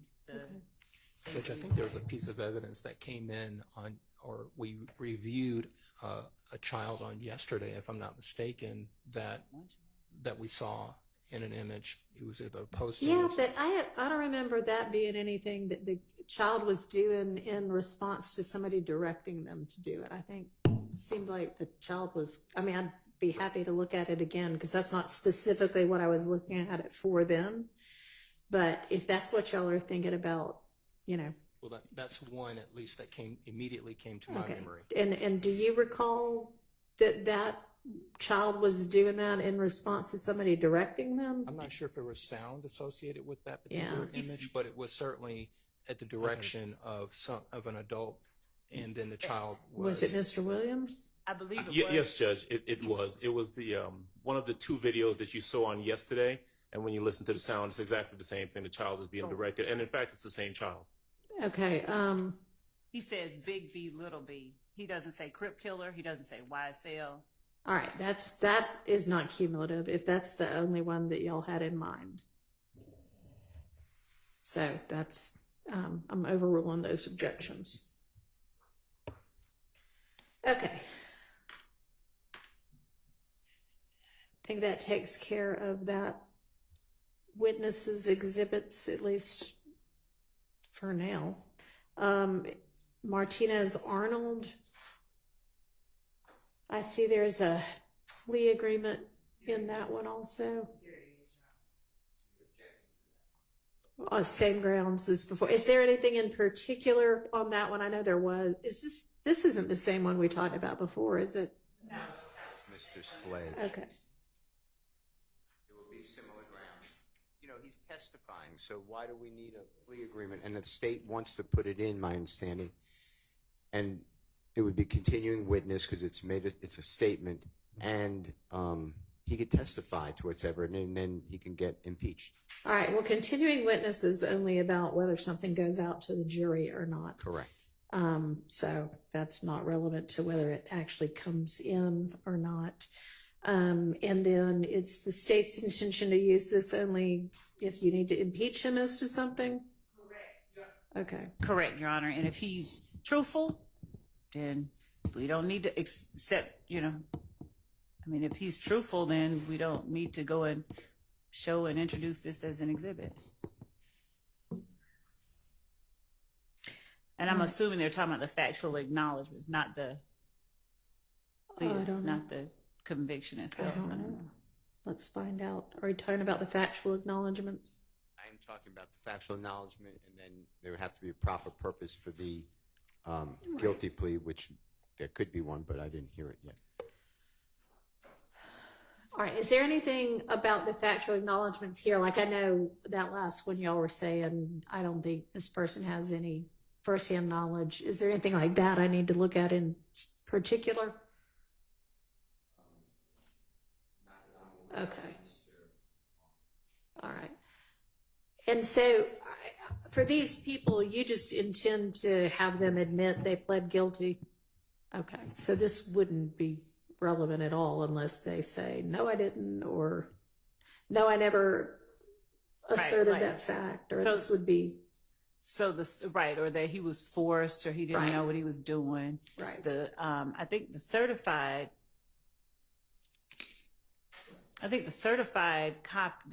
conviction might actually be proper evidence. I need to think about that. But as far as the other stuff that they're talking about, yeah, and you can certainly, I guess, tender that if you want to. yeah. But the other information is only, as we said earlier, if someone isn't truthful in the statement. Right. Okay. Thank you.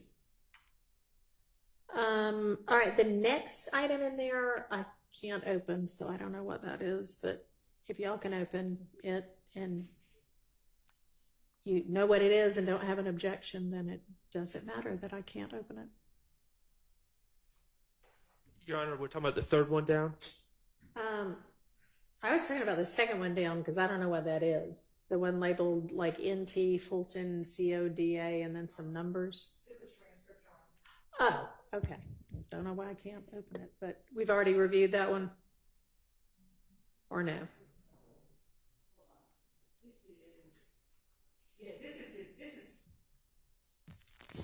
So this is a transcript of an interview with Mr. Arnold, and there is no need to enter this or use it unless we need to impeach him. Okay. And I assume it's a certified copy that y'all would use if need be. I mean, I guess it wouldn't have to be, but. It's not certified? Okay. You mean of the transcript? Yeah. It's not certified. It's just It's a hallway conversation. Say that again. It's a hallway conversation. It's hallway not, conversation. It's not in court. It's a 130-page transcript of a conversation. Oh, Interview. It's not a transcript of the guilty plea. Right, no, Okay. it's an interview. Thank you. It's an interview. That's what I was saying. Okay. It's an interview. It's a transcript of an interview, which you don't assume you'll be using unless you have to refresh his recollection or impeach him. Right, Okay. that's what I was saying. All right, no problem. How about this next thing labeled recording? And let me just say, I don't know what Mr. Arnold's going to testify to or not testify to. To the extent that the state is ever planning on just playing I understand targeted impeachment, but and if I've fallen short of expectations, I apologize, but I have not reviewed this transcript for any extraneous, irrelevant, prejudicial. And and thank you. Y'all don't intend to wholesale use that. If you did, that would be a problem. Needs to be targeted. So yeah, just regular old trial evidence. Okay, thank you. All right, and this next thing, which is maybe some sort of a musical recording. I think that this is the interview itself. Ah, okay. I opened it up and it shows a musical note. I guess that's just my media player. Okay. And then this last thing is a picture. Photograph, yes. Any issues on this one?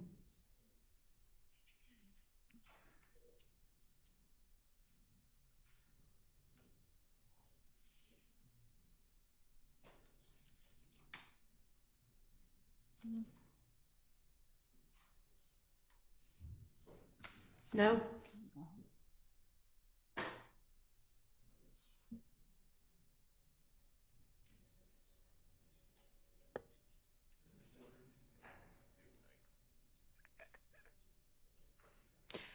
Okay, moving on to Officer Munson then.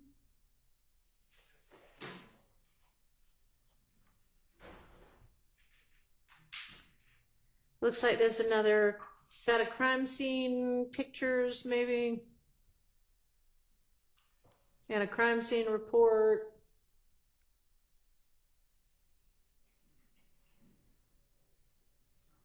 Couple of crime scene reports. Any issues on those?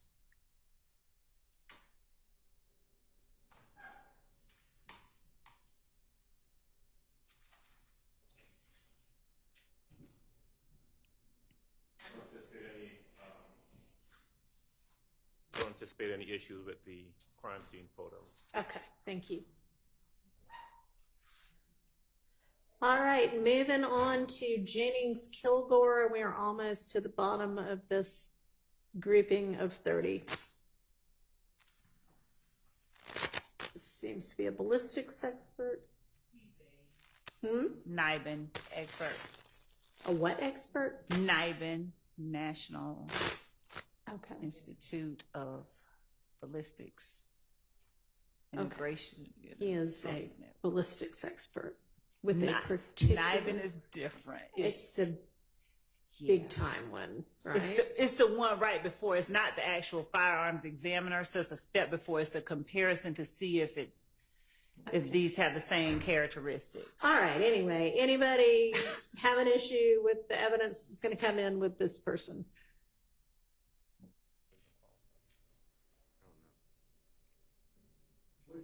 I'm sorry. What is this?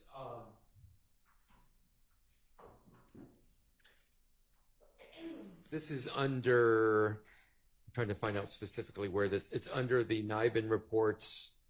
I don't know if I'm pronouncing that right. NIBIN charts.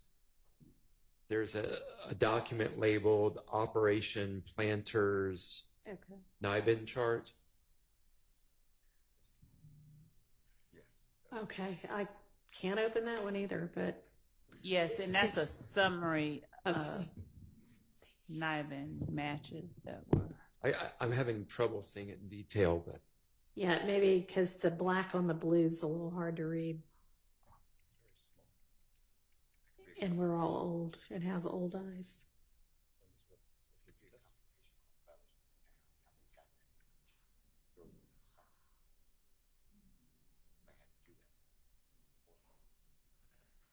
So is the question just kind of like, what does that say? What is that? Okay.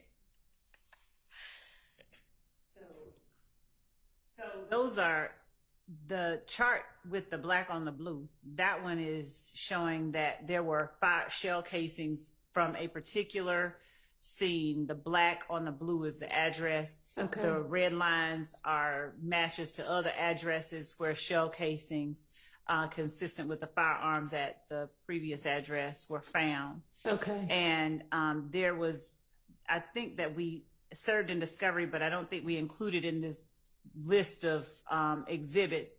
There is also an ATF NIBIN examiner that we didn't have in here that they also examined some of these shell casings from different sites. Both Kilgore at the Atlanta Police Department and ATF were all working in conjunction with one another. So there is one more person that we'll be adding to that, but we'll let them know well before we. All right. Well, if they're going to say the same thing, we don't need them both. We won't. We won't have. All right. So with regard to this kind of chart, I guess, now that you know what it is there an objection? Yes. I have one. Oh.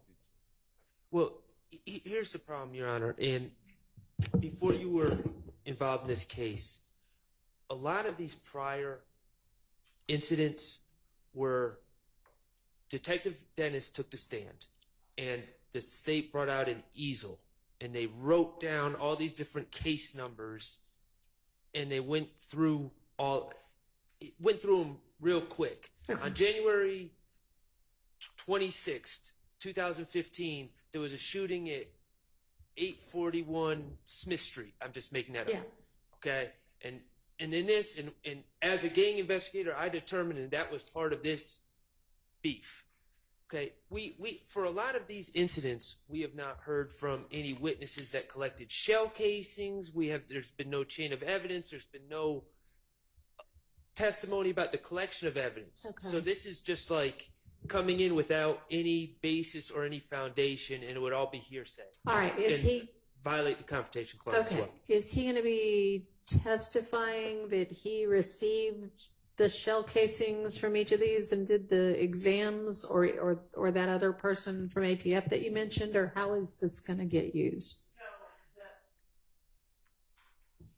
When shell casings are collected, the first person that does that comparison is either Kilgore at APD or they're taken down to ATF to do that comparison. What Kilgore or the ATF NIBIN person would say is this shell casing here was consistent with or had the same general class characteristics as this shell casing over here that was found at this scene and produce what we call a hit. Right. So is Kilgore going to be able to testify that for each of those blue boxes, he did an examination or comparison, and that's what he came up with? Yes. For everyone that we have a match for, either Kilgore or ATF, Kilgore or ATF did that initial NIBIN comparison. I'm not sure what the objection is. If we're not going to have him talking about something somebody else did. If that's okay. So I think one of the objections is that thus far we have not heard shell casings were collected from this firearm scene and provided to Kilgore, and then Kilgore obviously would say, yeah, I got them and I did this evaluation. Is that all of that foundation is going to have been laid in evidence by the time he gets here to testify to this? Yes, that's why we have the crime scene technicians coming up talking about what they collected. Right. So it sounds like by the time we get to this, that will have been done.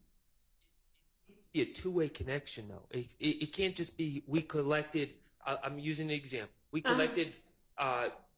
Certainly, we've had the crime scene, or we will have had the crime scene technician, I believe, from the January 10th incident. Mm-hmm. So we'll know what was collected, and it was sent to Kilgore, and it was sent to NIBIN, and we get that. But if they're going to say, well, it matches another crime scene, the expert in a lab can't say that unless we know. They can say, I guess, presumably it matched another bullet in the database or something like that. But unless there's a link to an individual crime scene, yes, we collected this and it matches up. That's still based on hearsay. Kilgore or whoever the expert in the lab would be testifying based on hearsay about where that other ballistic evidence was collected from, unless we hear from the person who collected the evidence. And we would. So I don't know why. I don't know why we're arguing at this level. We're not arguing. We're trying to clarify. So, for instance, and I can't see them, but the very top two on there, you know, they apparently say, okay, this crime scene A and crime scene B. We will have, and this person, Kilgore, will be able to say, I did a comparison of bullets from crime scene A and bullets from crime scene B, and they're consistent with having been shot from the same gun or something similar. The question on the floor is, okay, will we have already heard not only the chain of custody for Kilgore getting the crime scene A bullets, but the chain of custody for Kilgore getting the crime scene B bullets? Yes. So we would not have...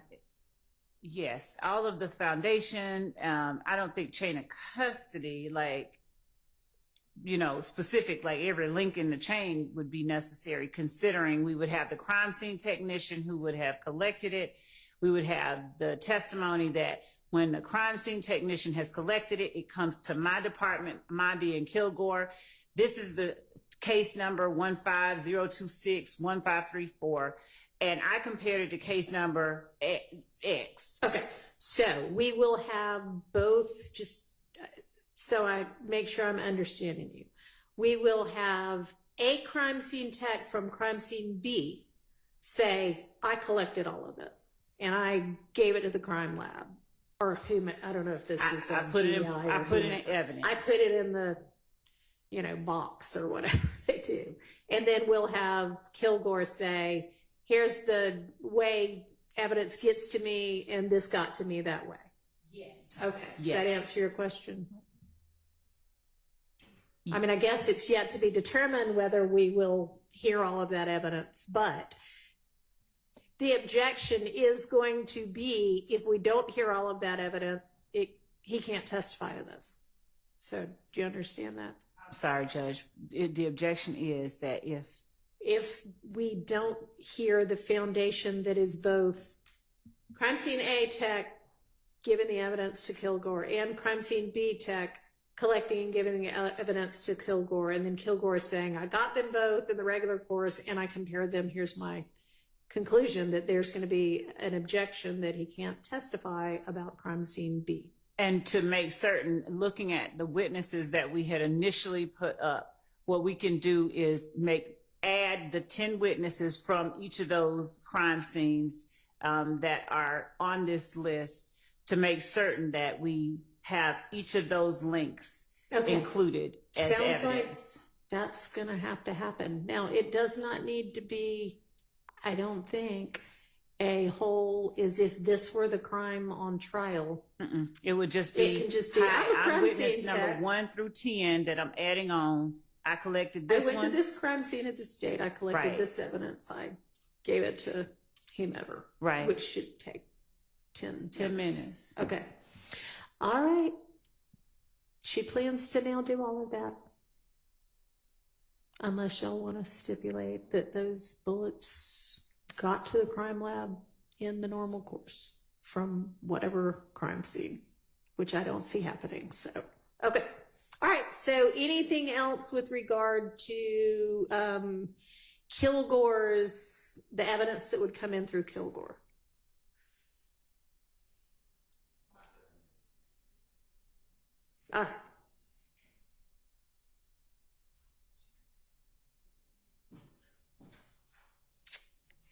Then our witness number 30 on this list is Underwood. Is Underwood also a NIBIN expert? She's not. She's one of our detectives and gang experts in this case. Okay. And she actually may have been the one. She was an ATF task force agent, and she also would have been instrumental in taking some of the evidence over to the task force versus APD's ballistics lab where Kilgore worked. Okay. To have it tested over there. Okay. Any issues with her evidence? Yes, because it's going to be repetitive. She is an APD officer, and she's going to be supposedly or potentially the same treadmill of information about YSL and IF gang, and this is what the policy is of the City of Atlanta Police, why we qualify people in a gang, and we've heard it from Detective Belknap, Detective Gaither, Detective Dennis. They have 5 gang experts allegedly from the same exact, they work together. Is this a gang expert? That's what I said. She may be a gang expert, but is she going to testify as a gang expert? I don't anticipate getting into anything overlapping. And actually, we were, before this last conversation, thinking of not calling her at all. But, okay, so she would be chain of custody only? Some chain of custody. And at this point, I don't anticipate calling her as another expert. But as far as the gang experts are concerned, Your Honor, I just point out that what we've done is announce to the court and to each of the defendants that our gang experts would not be talking about overlapping pieces of information. Every expert was talking about a different point in time as to their knowledge. Detective Underwood had an earlier knowledge of this particular street gang than did Detective Dennis. Detective Belknap testified to a different slice of time. Detective Dennis and Gaither were 2 people who worked as partners during the same period of time. But when we are alleging that this is a street gang that has existed from 2012 up until 2022, during the time of this indictment and even after, and we have every step of the way had cross-examination questions and the rebuttal assertion that this is not a gang, this is just a music label, and none of what you see really amounts to what the state is saying, to have gang experts who have an expertise in particular cuts of time that the gang existed is not cumulative. And the very fact that some of what they say overlaps doesn't in any way make what they're testifying about so cumulative. I understand. All right, so has this person already testified as a gang expert? She's not. She's just been qualified as one. Okay, so you do not anticipate having her testify in her gang expertise role just as custodian of whatever this evidence and getting it from one place to another then, is that right? At this point, like we said, at first we were, and then we were like. All right, and I would think that if for whatever reason you decide that's something you think you need to do, let's address that, because I don't think we need to hear, and I hear you saying we haven't heard the same thing, but we don't certainly moving forward need to hear the same thing. So, okay, that's clear. Thank you. Your Honor, as the state is announcing that she's just going to be, Investigator Underwood is just going to be a kind of custodian of or transferring evidence from one place to another, I assume that the operation planner's NIBIN chart and the operation planner's NIBIN lead's new chart will not be introduced through her? Well, none of it's the same or substantially similar to what will be introduced through Kilgore. I agree. I just noticed that in the folder. Yeah, I mean, they do. Again, I don't know why, but I can't open a lot of these on this computer. But is that the same thing, or is that something different? It's a colorful picture showing like a flow chart involving the information that Kilgore has. Generally the same? It's all the same information. It's just presented. It's more colorful? Yes. I mean, pick one or the other. Okay. All right. Is it easier to read than the other one? It is. Okay. Well, you can always switch the witnesses that you were going to use that for. But yeah, we don't want to see it twice. But okay. All right. That gets us through our first 30 bucket. We haven't done Mr. Sprinkle. Well, yes, other than Mr. Sprinkle that everybody wanted to come back to. All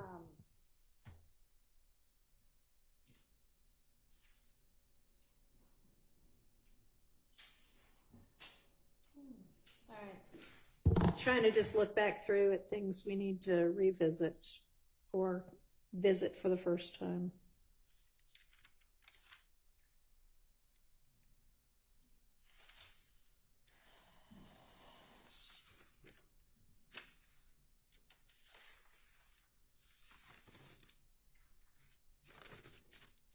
Okay, so I think this is a good place for us to stop today. And then, tomorrow, other than the potential hearsay and CAD reports, which we can take up, we can either move to the next 30 and do the same thing with regard to them, because they're going to have to be done at some point when the jury is out, or y'all don't seem to want to reach the wiretap stuff yet, but as quickly as y'all can specifically identify that and get it to the defense, then we can get to that. I think it'll be easier once they actually have targeted information about that. Yes, sir. I don't know why necessarily, but the state specifically identified jail calls for my client as they've stated, which is, I believe, 13 or 14. I've reviewed those. Okay, so tomorrow we can tackle those. And okay. I'm just warning everyone, other people, I'll just say it affects. Alerting everyone. I'm alerting everyone that it affects more than just my client. Okay, so everyone might want to take a close look at those before tomorrow. Okay, anything anybody needs to put on the record, make suggestions about for how to be efficient tomorrow, anything like that? Your Honor, it's State's Exhibit number 55W, which would target the child with the hand signals. Okay. If you can, this 55W has been shown to the jury. Would it be easy for somebody to pull it up on screen for me? And is this just a still photo or is this a video? A short video. Okay. It was played for the jury. All right.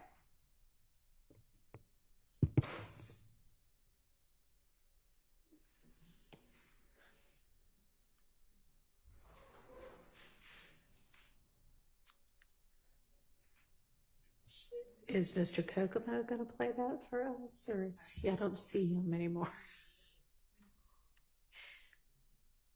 I think the state's going to try to find him.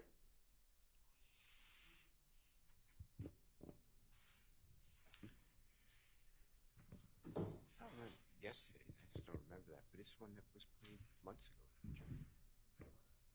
Yeah, you come outside the house. Okay.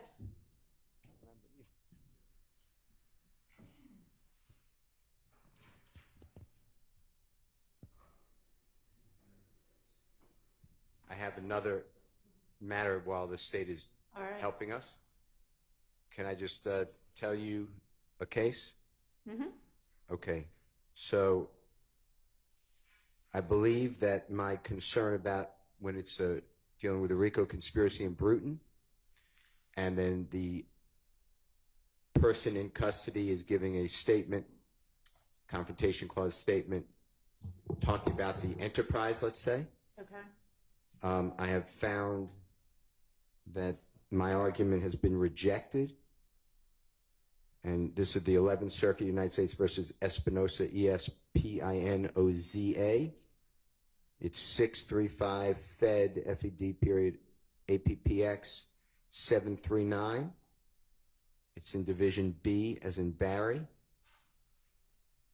and it's 11th Circuit, 2015. And the 11th Circuit found that we reject the defendant's argument that because the confessional statements may be proof that a RICO enterprise existed, which is a necessary element of the RICO conspiracy charge against both defendants, the statements trigger a confrontation right under Bruton. If the defendants were correct, then any incriminating statement made by one non-testifying co-conspirator would be inadmissible against the other, whether or not the statement facially incriminated the other co-defendant. Bruton's narrow exception to the general rule of admissibility does not extend this far. That's what I found. All right. So it only triggers what we were saying earlier, Mr. Stillwell, Mr. Williams, but I was saying YSL or the crew, and I cannot find a case that supports that. All right. I appreciate you bringing that to the court's attention. Every attorney has a duty to be candid with the court, even if the case law does not favor the argument they wish to make. And so I appreciate that, because I have to say, unfortunately, everybody doesn't do that. So thank you for doing that. Okay. Do we have this ready to play?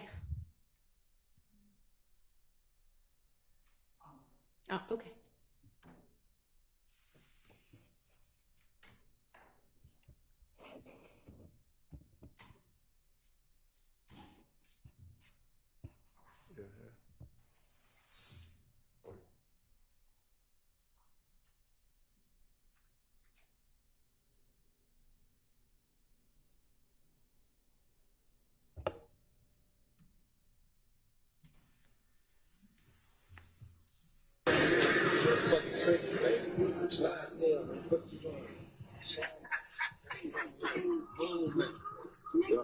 That's a successful lifestyle.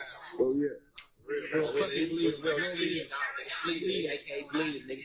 Yeah. Slash shit. Man, but mud. You do this every day, you trip. Kitchen and it's behind. Fuck yeah. I thought y'all gonna put you on the camera. Go on the trench, man. Come on, strap. Yeah. I didn't have baby. Throw it up, baby. Throw it up, baby. Nigga. I want to give a special shout out to the man. Throw it, you love my niggas, man. Wipe your nose. Wipe your nose. Wipe your nose. Yeah. Alright, nigga. Big B. Big B. Big B. Yeah, Big B. Little baby rolling B. Little baby rolling B. This ain't no English shit. We don't steal that game. Fucking slump in the fucking trenches, man. Sweet. Yeah, that's actually the one I was thinking about. I mean, that child starts doing all that stuff unprompted and then maybe gets encouraged to do a little bit more. But I don't think that that shows the same thing as the other piece of evidence that we were talking about. So thanks, but my ruling stands on that. Can we have a continuing objection if I need? You may. All right, I'll see everybody at 9 in the morning. Judge, yes. One thing we did reserve, if you recall, waiting for the order from Judge Glanville on witness number 26, that's Dennis, particularly number 74. We can deal with that tomorrow easily, though. Great. Dennis, number 74.